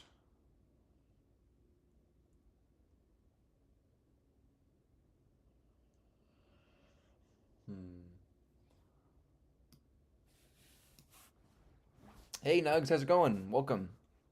Just working on this problem right now, thinking about it.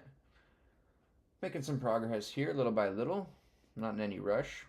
So we're successfully getting neat, but then we're iterating back through.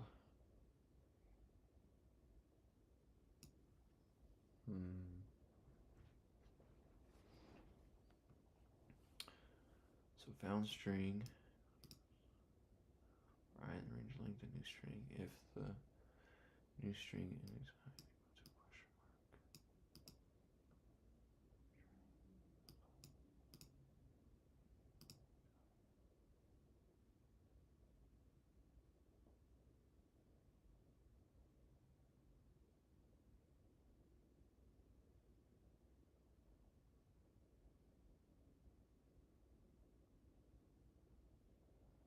And then we need to set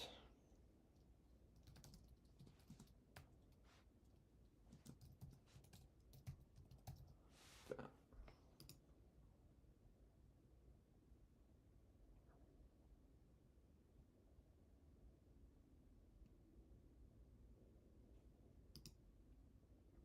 Okay, so now we get the words again. So then if I give it a different delimiter, as in a \0,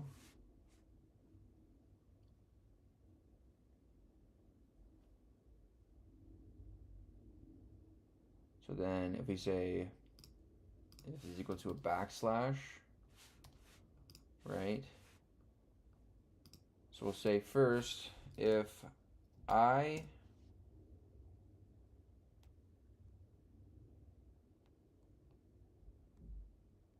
so we need to, I has to be, in order to check one further,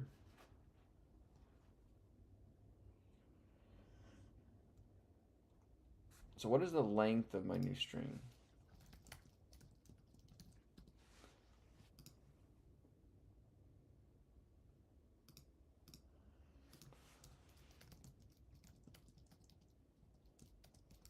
And the str is decoded.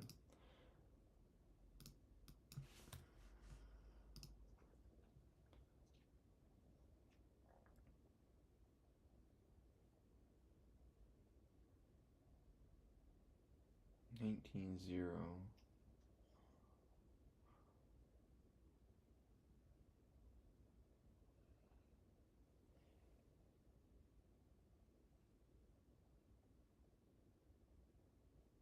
What did I just change?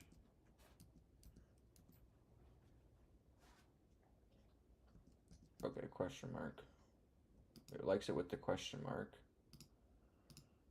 Right, okay, so then let's go print the length of new string here, and let's also do it down here and see what it is.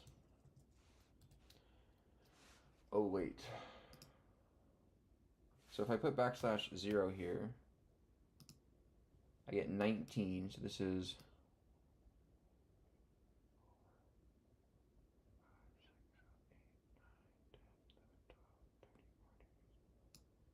1, 4, 8, 12, 15, 16, 17, 18, 19.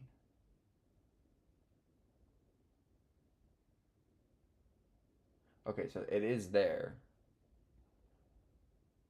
So when I say \0 here,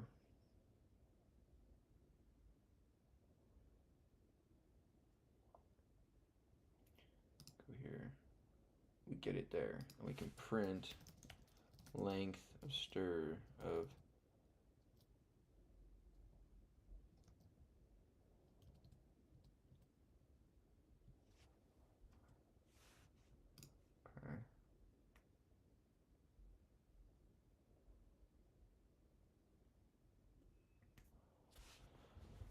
all right.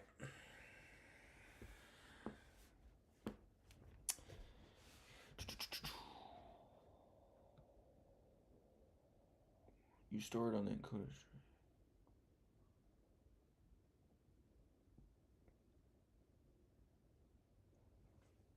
Okay. So we have a delimiter.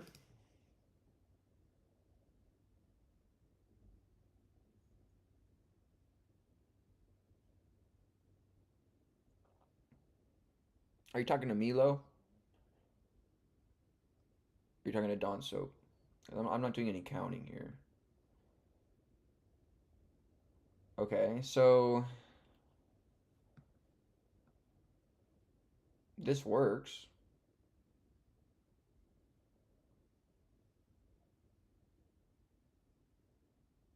Right, this works. So then, let's see here. Let's put that over here. Right, so we have new string for string and stir string plus the delimiter character delimiter.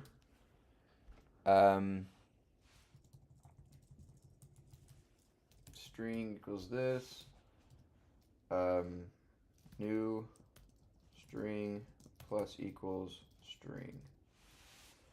Right, and then in decode this gets S. Decodes the string.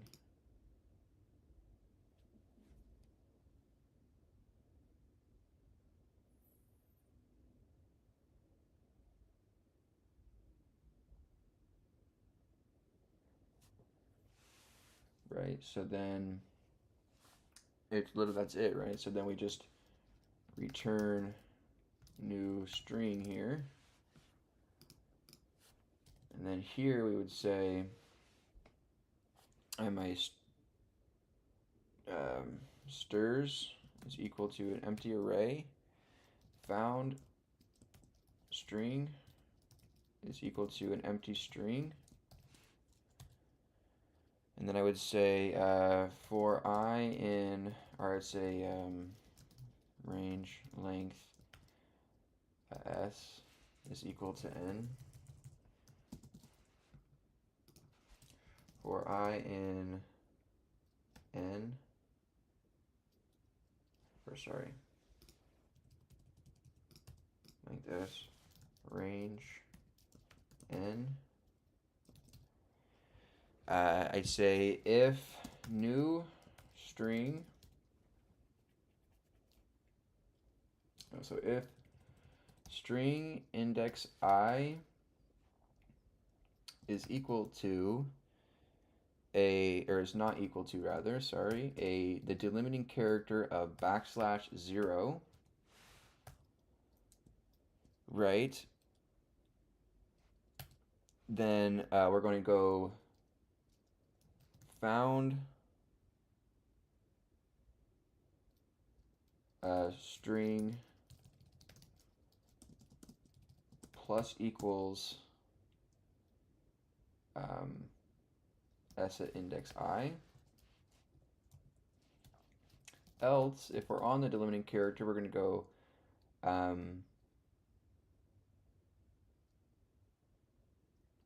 found string dot append strs dot append found string,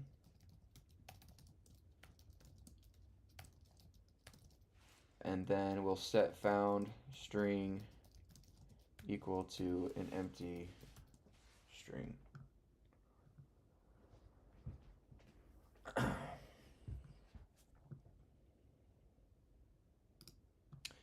Yeah, you're right. We can optimize these lines. I did this before because I didn't realize that in the print statement that the delimiting character would not show inside of print. So I thought it wasn't working at first. So that's why I did it like this at first. And then I think I also changed the character coincidentally. So it kind of showed that my breaking it up did work. But if it's happening just under the hood, then it's fine. We can just go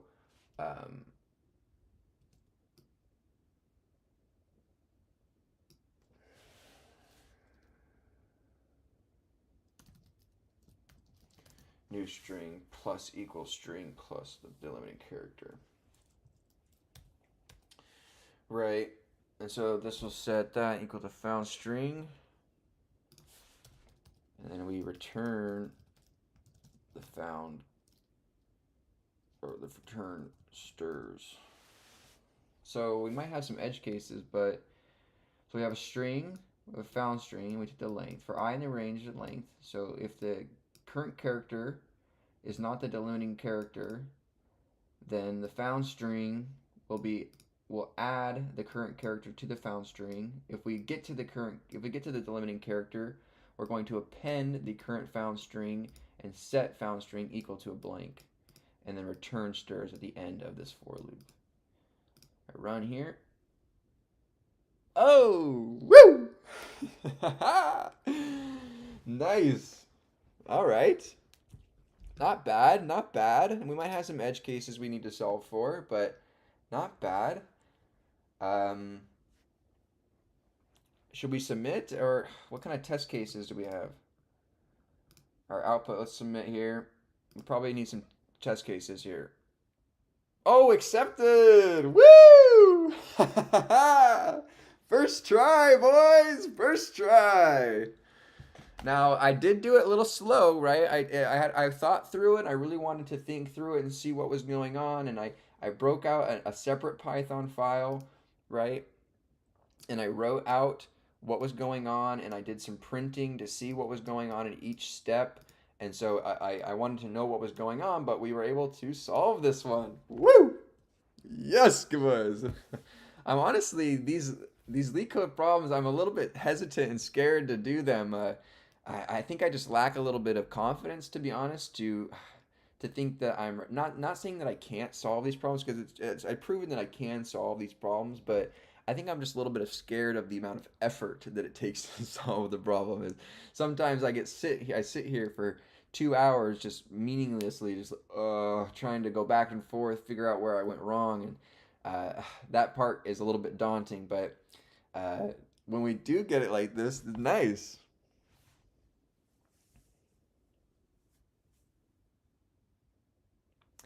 What was your condition, Lo? Yeah, you had me when you were mentioning that you had some special edge cases. I was thinking that when I submitted, I would have failed. But what was the difference between yours and I here? What NeetCode problem is this, Winghong? Or I mean, LeetCode problem is this? LeetCode. Let me sign in here. This was a medium one too, so woohoo! Nice.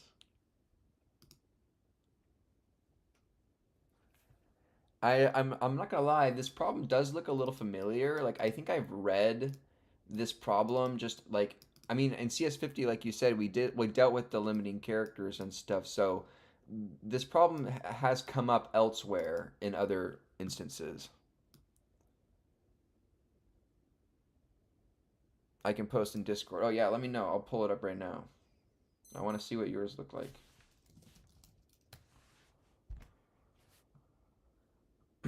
If you guys are enjoying the stream, enjoying that live problem solving of the LeetCode, encode, and decode strings problem, then please give the stream a thumbs up. I really, really appreciate all the support you guys give me, and you know, solving these problems live. You know, it's a little bit daunting sometimes to solve these live in front of a live audience. Sometimes they look pretty stupid when I don't get it, but at the end of the day, what I really care about is the learning, and so if that's something that you're interested in as well, then please, you know, follow along here. The channel is really growing. I really like networking with you guys and talking with you. I stream every single day around 7 p.m. PST. I have a degree in human biology and chemistry. I graduated back in 2021 and work as a chemist right now. And so I've been teaching myself to code for 6 months. So, and I really, really enjoy this process. Let's see here. Come on.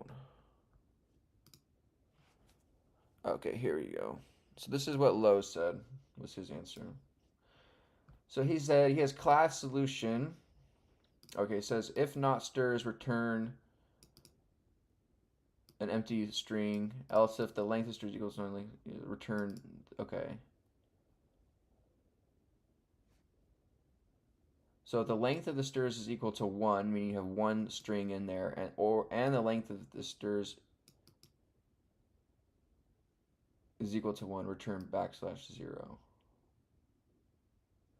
Okay, got you.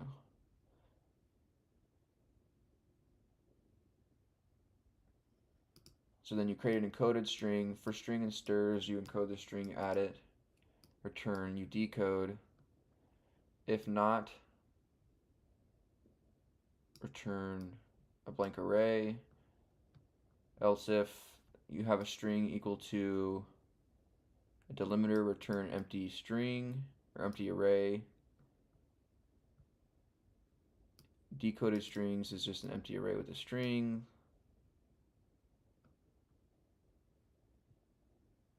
Wow. You really went in depth here, Lo.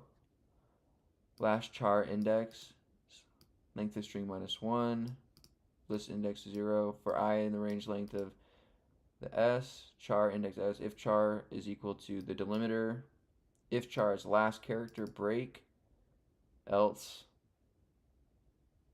Okay, so you specifically hard coded in your last character. But by default, I mean, wouldn't your delimiting character be appended to your last string, no matter what? So I feel like this check might be kind of um, repetitive. But I mean, also, if your edge case isn't met or something, then it could be useful too. Interesting. That's a cool solution. Thanks for sharing that, Lo. No, that's a cool solution. I appreciate you sharing that. Thank you. Oh, the LeetCode problem is premium, have to pay. Oh, no worries.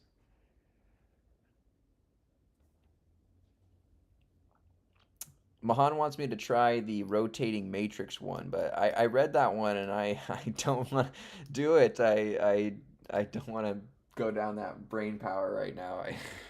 Maybe some other time. I know we started doing 2D arrays and matrices in CS50X, so maybe this weekend we'll give it a go. But that one I don't want to do a 2D matrix right now. 2D matrices, I don't know what it is about 2D matrices, but they just make my brain just like I can just feel it just works my brain out. I can just feel it hurting. All right.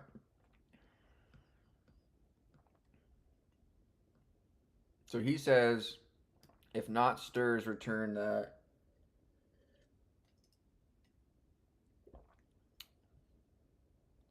So he appends the length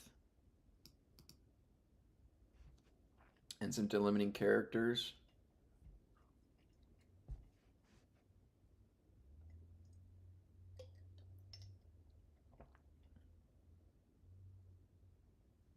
I really hate his variables. For a string and strs, size is dot append. So you append a list with the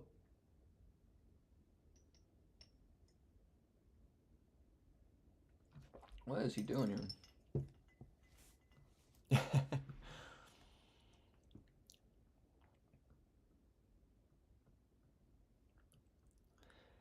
He does a lot different than I do it. He makes a slice according to the length. I just do it iteratively and create new strings at every point of delimiting character found. I mean, he does that too,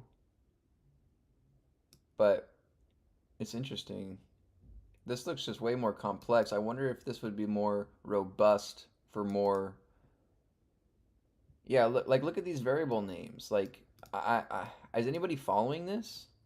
Like res, size, sz, and sizes.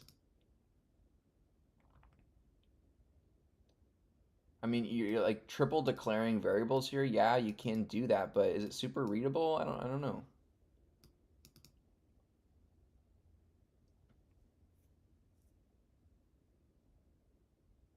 Yeah, exactly. I feel like he's trying to just refactor for the sake of refactoring. Like, is this really super beneficial? I mean, in terms of learning and reading, I'm not sure. But what do you guys think?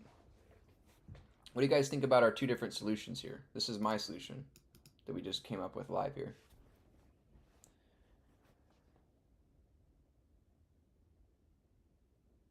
Yeah, unfortunately, programmers code like this. Yeah, I've never, honestly, I don't know anything about competitive programming. It sounds kind of crazy.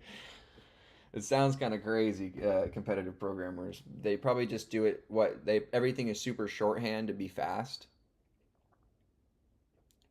But then, like, I guess it could get really complicated really fast.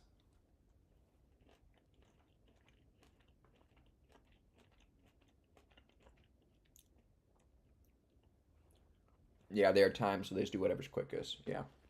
They probably just save a couple extra seconds per variable, and it probably, multiplies out to a few minutes saved. Wing Hong, we don't ask those questions. Yeah, Wing Hong, knock it off. Knock it off, man.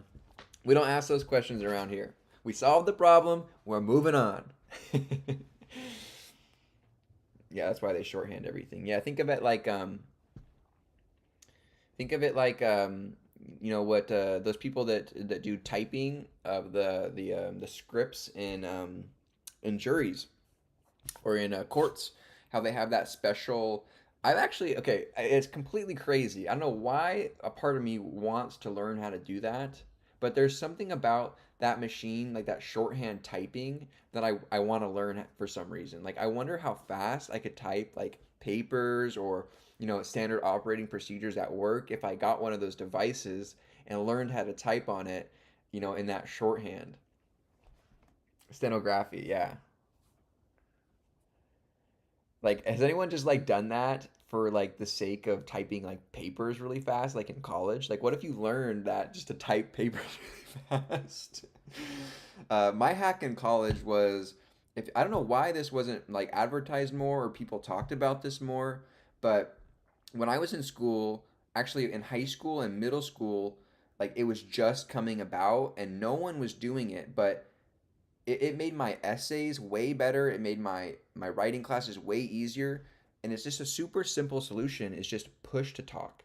Like back in the day when on like the iPhone 6 when I think push to talk came out or something, I remember doing my high school essays just on my phone in Google Docs using push to talk. And I would bang out a 2-page essay and over my lunch break. And I would just do it over my lunch right then on that day. So, and then I told this one person about it in college, and they were just like mind blown. They were like, I never even thought about that. I was like, how? Come on, it seemed like a pretty basic tool. Just speak your essay like you're talking in front of people. Like they often say to to read your writing out loud. So if you're just speaking it, oftentimes you speak more coherently than you write. So by speaking, you probably have better grammar too. But using push to talk. All right, cool guys. I'm really satisfied and really happy that we were able to solve this one. We solved it in far less lines of code than he did here. Now he probably has some more like edge cases that maybe he's solving for, but I mean we passed the submission here first try, so we passed 20 test cases. Now this does only work right if the \0 is not in the original string. Oh man, imagine that I use at the same time removing the e.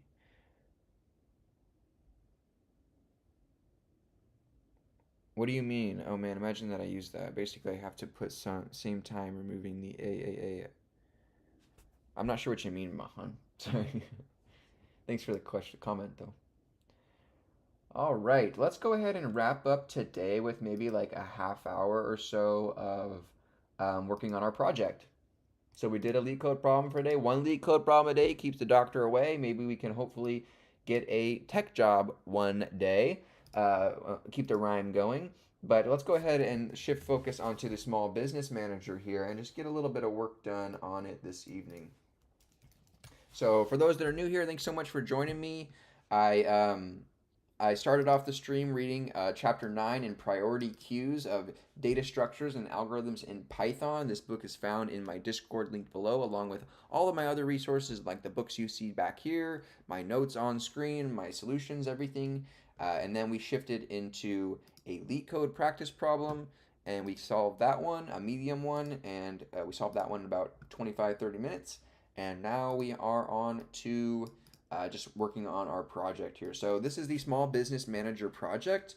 Um, I have been working on this for the past few months. The whole objective here is that the business user can, tailor their needs for managing inventory and expenses and just basic business statistics and information within this one kind of central module.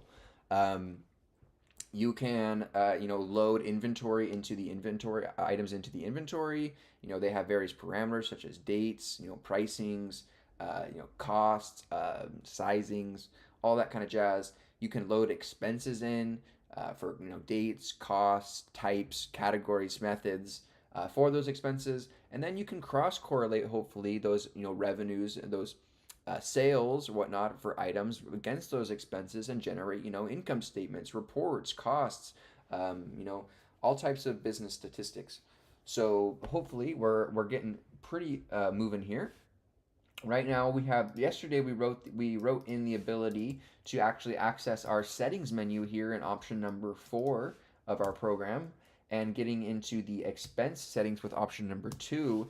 And then we actually added the ability for the user to hard code in their specific categories and methods tailored to expenses. So within the business.json, that has an expense categories and expense methods. Now I know this isn't in the expenses file.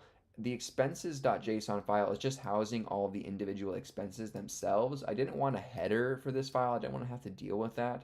So we just have a business JSON file, which obviously houses business information like the revenue and the name and things like that. But now we're also housing business categories and methods so we can retain this information for the user. So the user could have food, drink, transportation, what kind of other expenses are there?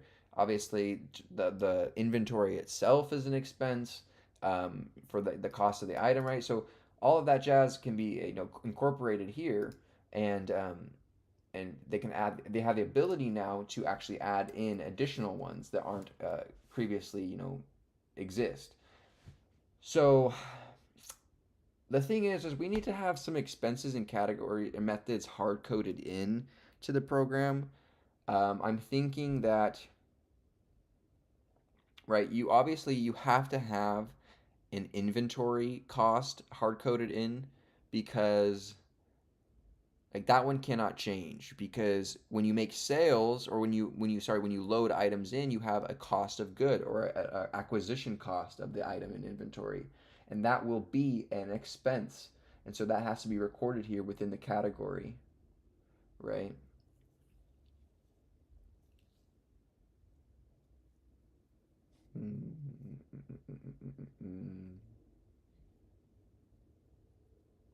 So then what we can do to easily solve that issue is go here and go quote um, inventory, right? That is hard coded in as a category.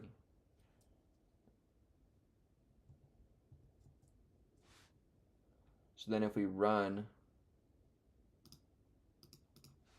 yes, and we go into business JSON, if I go 5, yes.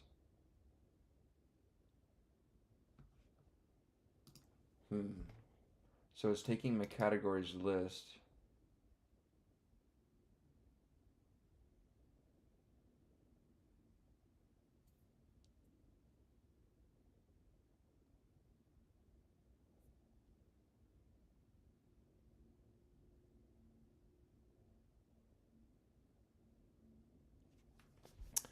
Um,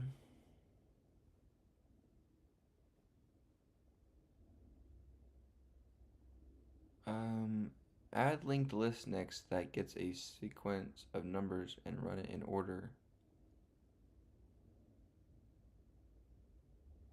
What, Mahan? Add a linked list next that gets a of numbers, sequence of numbers and run it in order. Like, what if someone is that good using this app and memorized everything?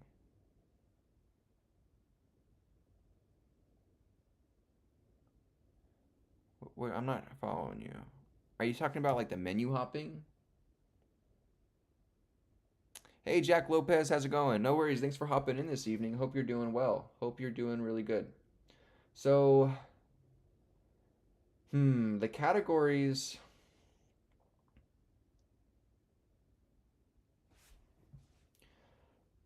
So when we load business JSON, we load categories as business JSON expense categories. So if I delete business JSON altogether,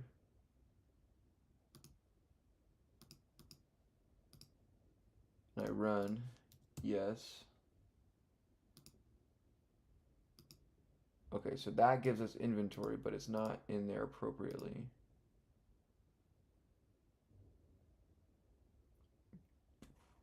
Businesses pie inventory.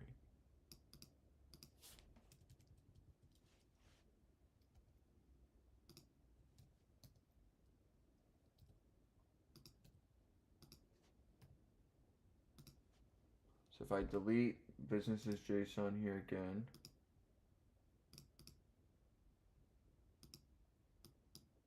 and I run,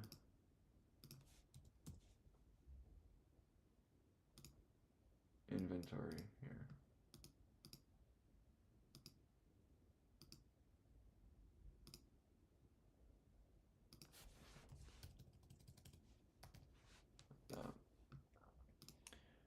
So now we have inventory hard coded in there. Perfect. So now we can go in though and say, okay, let's go to our settings menu, or sorry, main menu, settings, expense settings, add category. If I say inventory, okay, so it is title casing our things. So we need to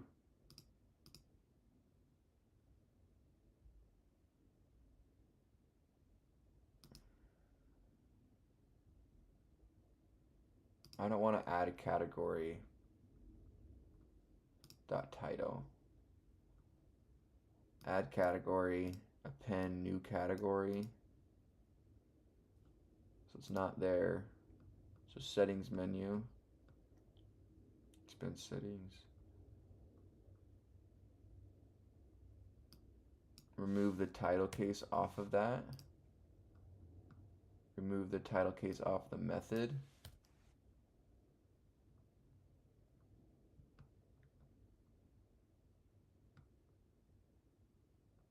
Add expense, add category, new category. I don't want to title case the new category here.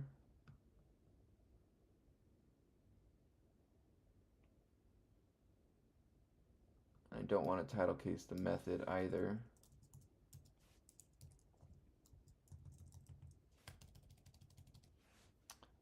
And then, so then if we run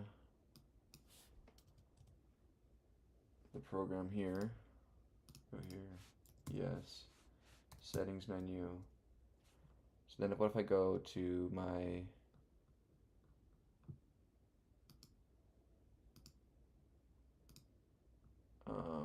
add expense category, new cat, okay, not title case there. How about edit expense?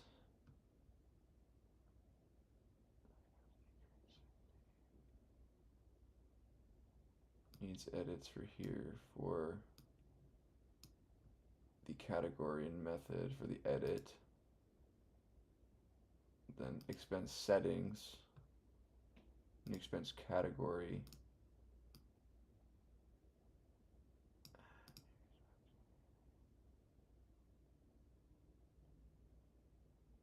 Okay, cool. So if we go expense settings, add category, right? We only have inventory in there. If I go inventory,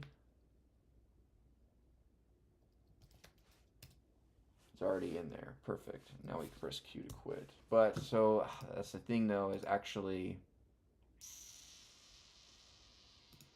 we need to lower these.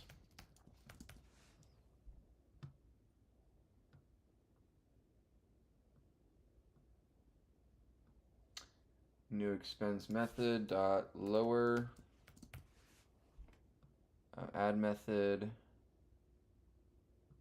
add expense category method, new category dot lower, add expense method menu, new method dot lower. Right, so now if I run, yes, settings, expense settings, category, if I say inventory, right, it's already in there still because it's being lowered. Perfect. Nice.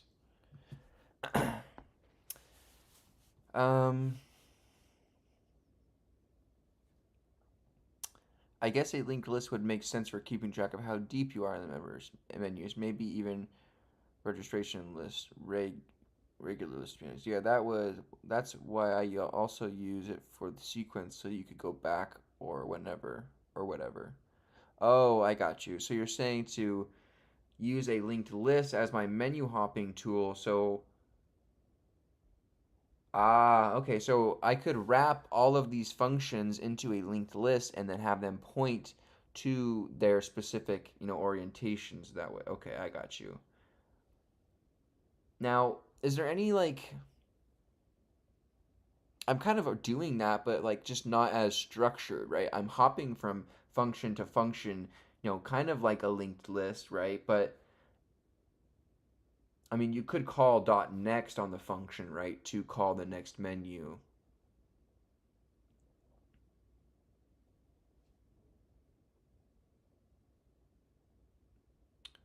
Yeah, it's just another way to organize things then. Interesting. That's an interesting way to think about things for like menu hopping through linked lists rather than just function calls. I mean, you would use function calls by calling methods like next and previous, but could you node hop?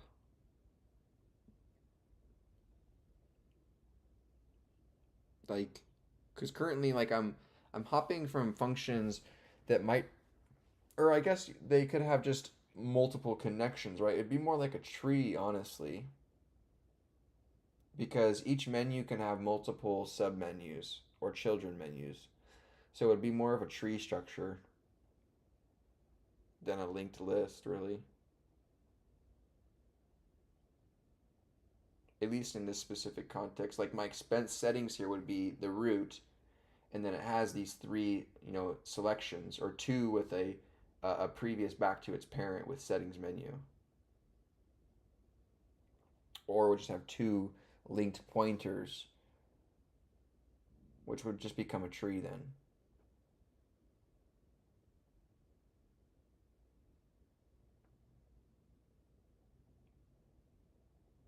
So then, how would you handle the case where one menu points to multiple other menus, right? Like in the case of the expense settings or in the um, main menu, right?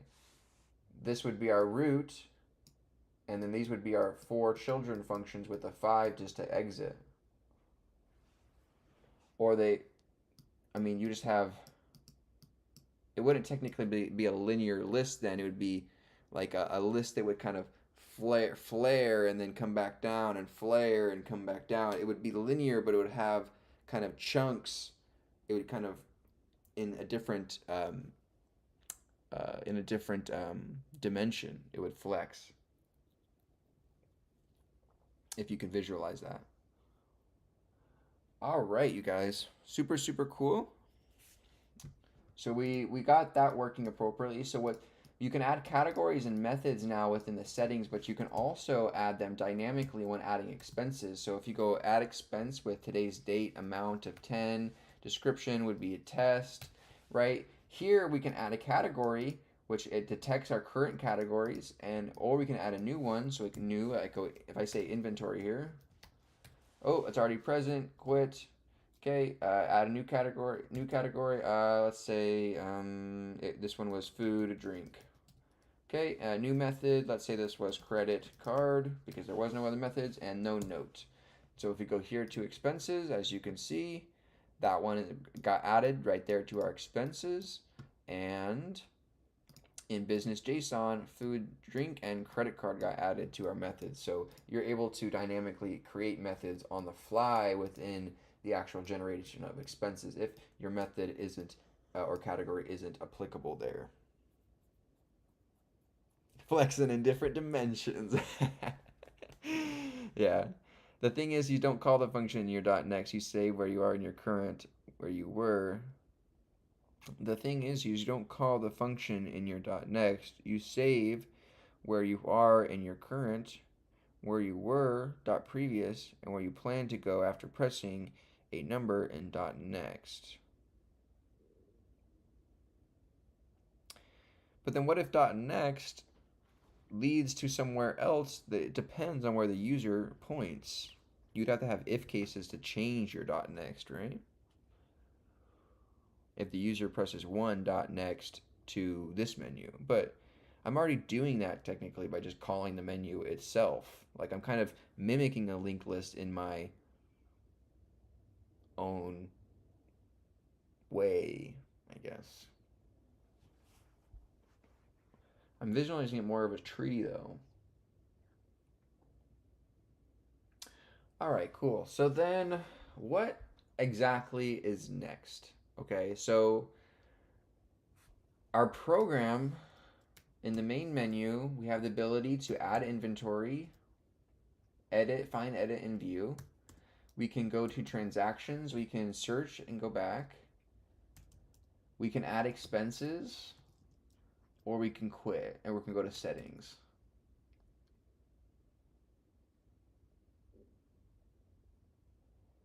So we'll need to add in an inventory settings menu to allow the user to be able to override the sizes of their inventory, right? That's the next thing we need to do. So in our settings menu, right, we have a case 2 here. So in case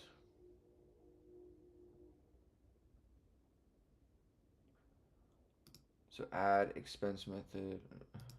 So this is expense settings. Whoops, not expense settings. Settings menu. So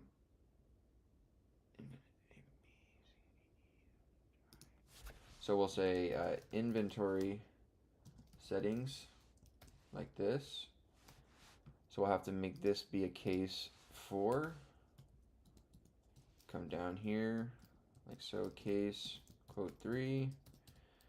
We'll clear and we'll go inventory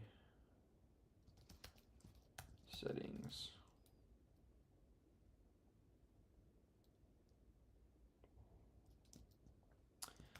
Okay, and so now we can go to the inventory settings.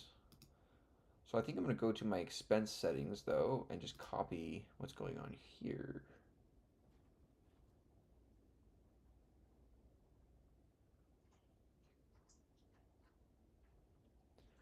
So I'm going to take this function here from my expense settings that I wrote, copy this, go into my inventory settings function that I just created.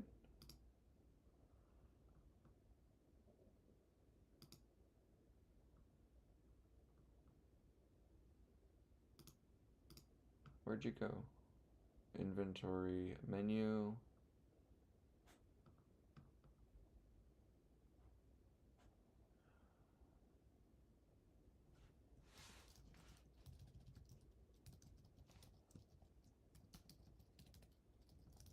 Okay, I had a media. Okay.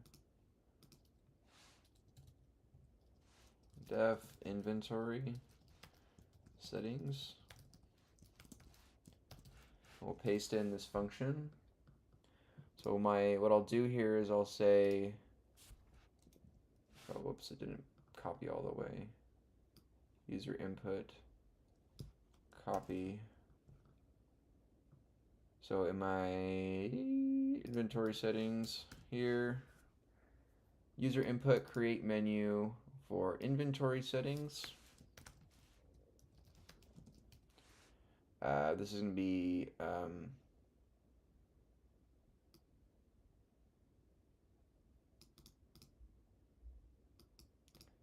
edit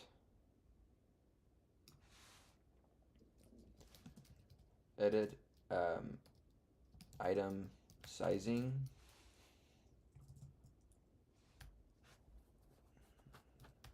Okay, like so. So match user input with case 1. We'll clear terminal right off the jump. Print current item sizing. We'll go business dot inventory settings quote sizing.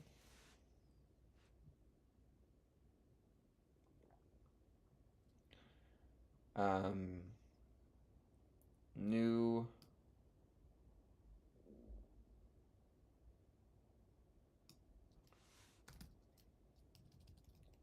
size input new size. If they press Q, it'll quit. New size here. Try to add size. We'll have to write this function for the new size. Accept value error E. Press to quit. That's fine. Save file to business as JSON. Perfect. Case 2 is nothing but this. So this becomes our case 2 and this eliminates. Cool. So we'll have to write in our inventory settings into our businesses class here. So we'll have self.inventory settings is equal to a dictionary with the first value being sizing, and then that being saved as a list. Um,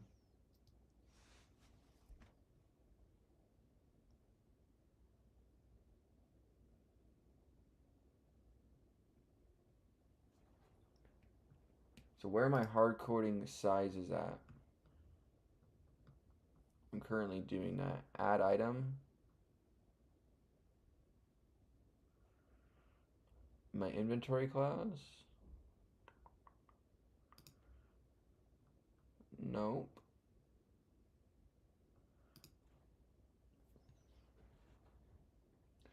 Let's just Command F sizing. Here we go. Set size.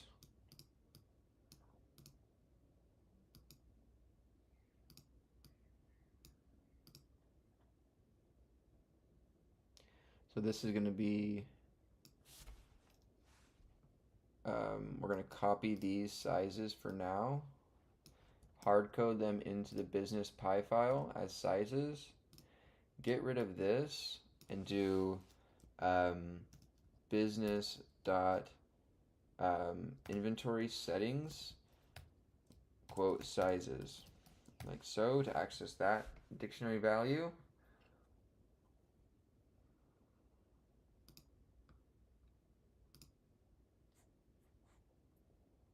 Upper the size.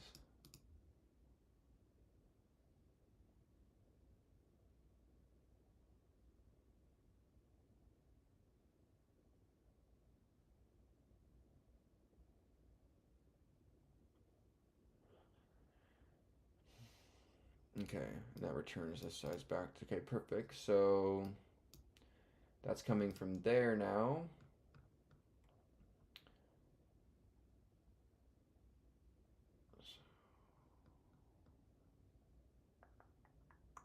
Inventory settings, sizing, business add size, new size.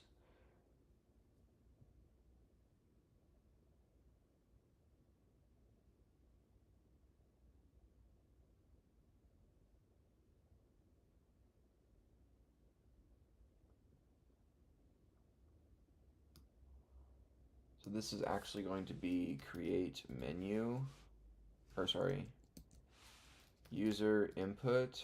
I'm going to do create menu. Prompts is going to be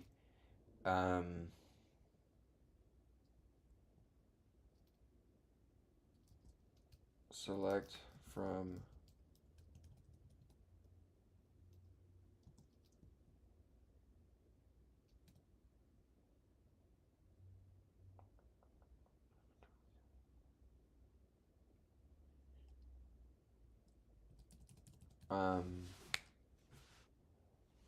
we're going to need to create a menu for have them to be add size or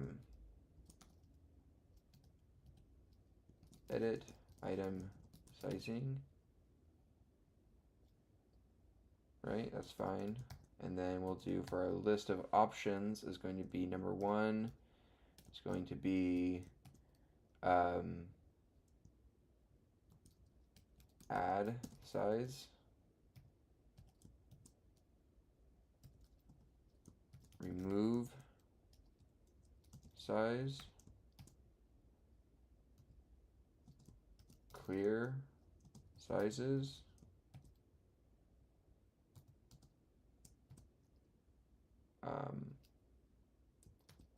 inventory settings, right? Then we're gonna go if user input equal to Q. So then here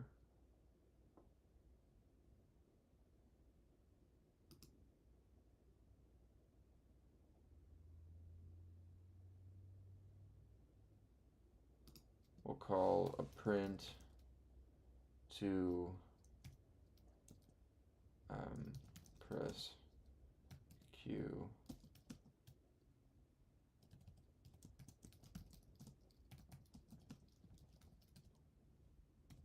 Right.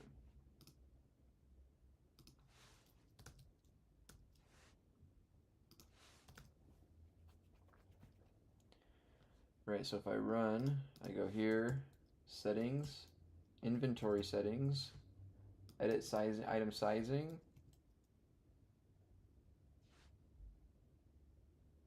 settings menu.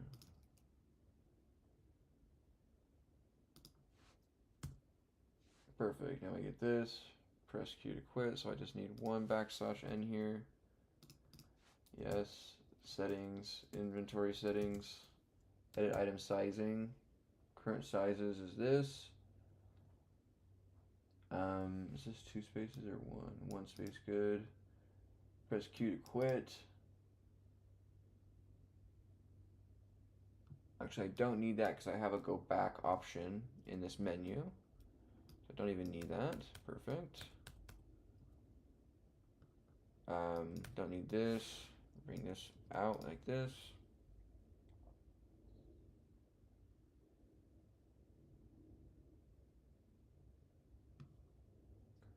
So then we'll go to businesses.py and go here, copy this and go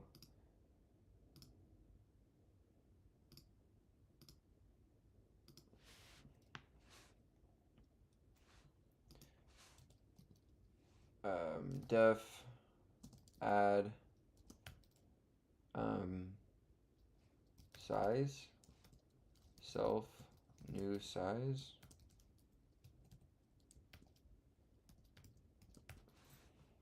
Right? It takes an add size, new size.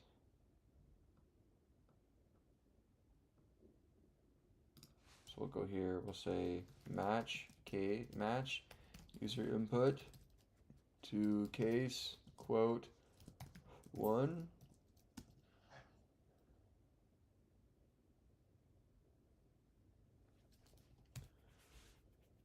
If they press 1, we want to run add size.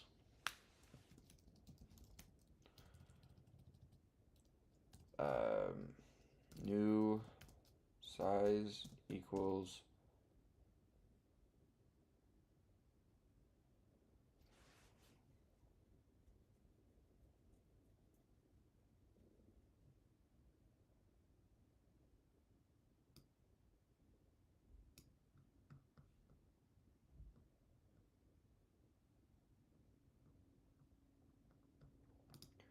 so we can say while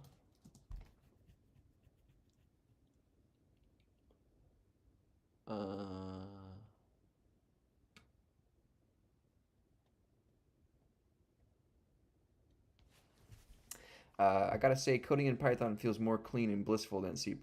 Yeah, I really like how simple the syntax is in terms of just not as many like symbols. There's no like semicolons and stuff like that. It's just English and to the point. So yeah, I agree with that. I like it too. If you guys are enjoying the stream so far and hanging out here with me, throw it a like. It really helps to keep the channel growing, to keep our community growing, suggesting new people to follow the channel.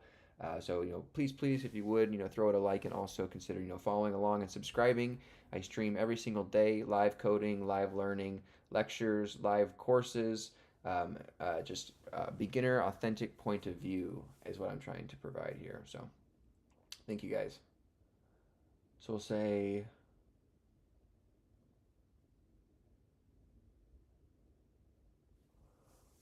we need to add a size.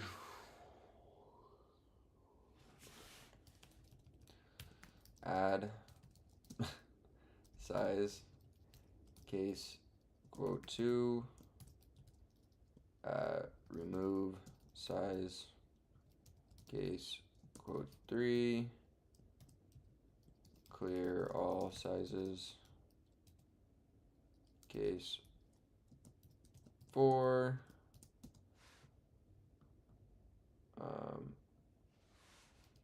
Right, this will be clear terminal inventory settings like so. These will all have a clear terminal in front of them.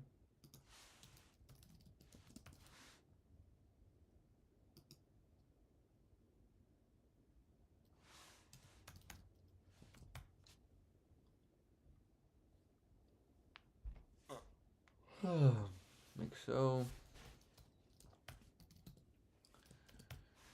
And so we'll have to just add those sizes. All right.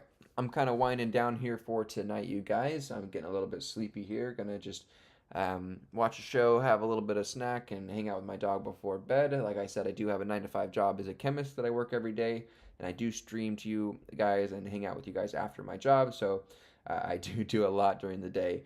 But I really enjoy this whole process and really enjoy just hanging out with you guys and talking. So thank you guys so much for joining me today.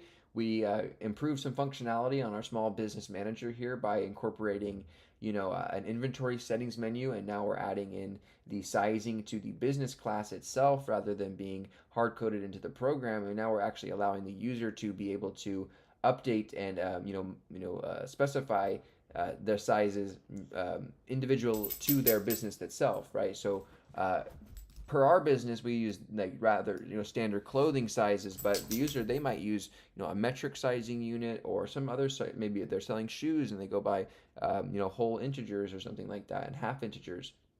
So they could come in here and these are by default in here as the default sizings, um,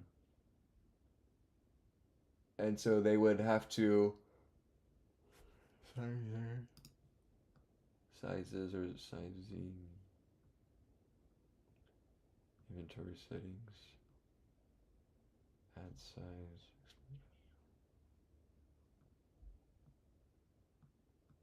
or set sizes. So this should say sizes. Cool, and then we'll have to do an add size function here as well tomorrow. So tomorrow we'll write a function for adding the size and doing that, a method for actually adding a size, a method for removing a size, and a method for clearing all the sizes. And then we'll add in some functionality for having these menu options for actually doing the individual the methods as well. So we are making some good progress here. We're almost there. We're wrapping up, kind of getting some of the modularity improved on for the specific users. And then once that is improved, we can kind of fine tune some bugs, really find out what else is really necessary, and then the project is pretty much ready at that point. Obviously, we have a lot of bugs that we'll need to go over and a lot of edge casing for user inputs. We'll have to put it through a lot of testing, going through various adding of items from different angles, adding different expenses from different angles, a bunch of different types of trying different numbers versus integers versus just blank spaces. So we have a bunch of different, because when we're dealing with user input, everything is super unpredictable. So we have to really make sure all of our edge cases are in order. So we'll get into that tomorrow. We started off the stream with chapter 9 on DSA today into priority queues. It's really interesting learning about priority queues and how they're similar to queues, except that elements are removed according to their lowest priority ranking via the lower the priority, the higher the ranking. For the number. So a priority 1 would be the first number to be removed versus a priority 10 or the element in the positional list. So we learned about that, and then we did a LeetCode problem. We solved a LeetCode medium today, and then we did some practice on our project. So I'll be back tomorrow. We streamed for over 2 hours and 50 minutes today, so a really solid stream, almost 3 hours today. We've been putting in tons and tons of hours streaming. I'm really, I can honestly say that I'm becoming more and more fluent in Python. I can really start to read Python from left to right and understand what is going on. I can kind of image in my head and visualize will be happening within loops, within print statements. I can really start to debug a lot faster in terms of just if I get an error in a terminal message, I can kind of deduce what's going on and what's wrong rather quickly based on the flags it gives me. And that just goes to show you that these hours of grinding away, really focusing on this, trying to learn this is working, and we are getting something out of it. So thank you guys so much for joining me this evening. I'll be back tomorrow around 7 p.m. PST. Thank you so much for supporting. You can get access to all of the information you see from my projects to my notes to the books in the Discord linked below. Thank you so much for joining me. Thank you, Mahan. Thank you, SSLO. Thank you, Jack. Thank you, PJ, Wing Hong, Anthony Ham. Thank you so much for joining in again. Richard, you're awesome. Wing Hong, Nugs, Low, WTF. Appreciate you so much for coming in. Dawn Soap, you're awesome. Thanks for coming in today. Smarts. Who else was in here today? Tim, Preya Code. Thank you so much from Brazil. Jag Deep. Yeah, you guys are awesome. Thank you so much for joining in. Isam, Iceman, sorry. Juan, Alex N. All right, you guys. I'll see you guys tomorrow. Chat with me on the Discord. I'll be in there a little bit later tonight, maybe working on some editing some videos. I'll talk to you guys later. See you tomorrow. Bye, guys.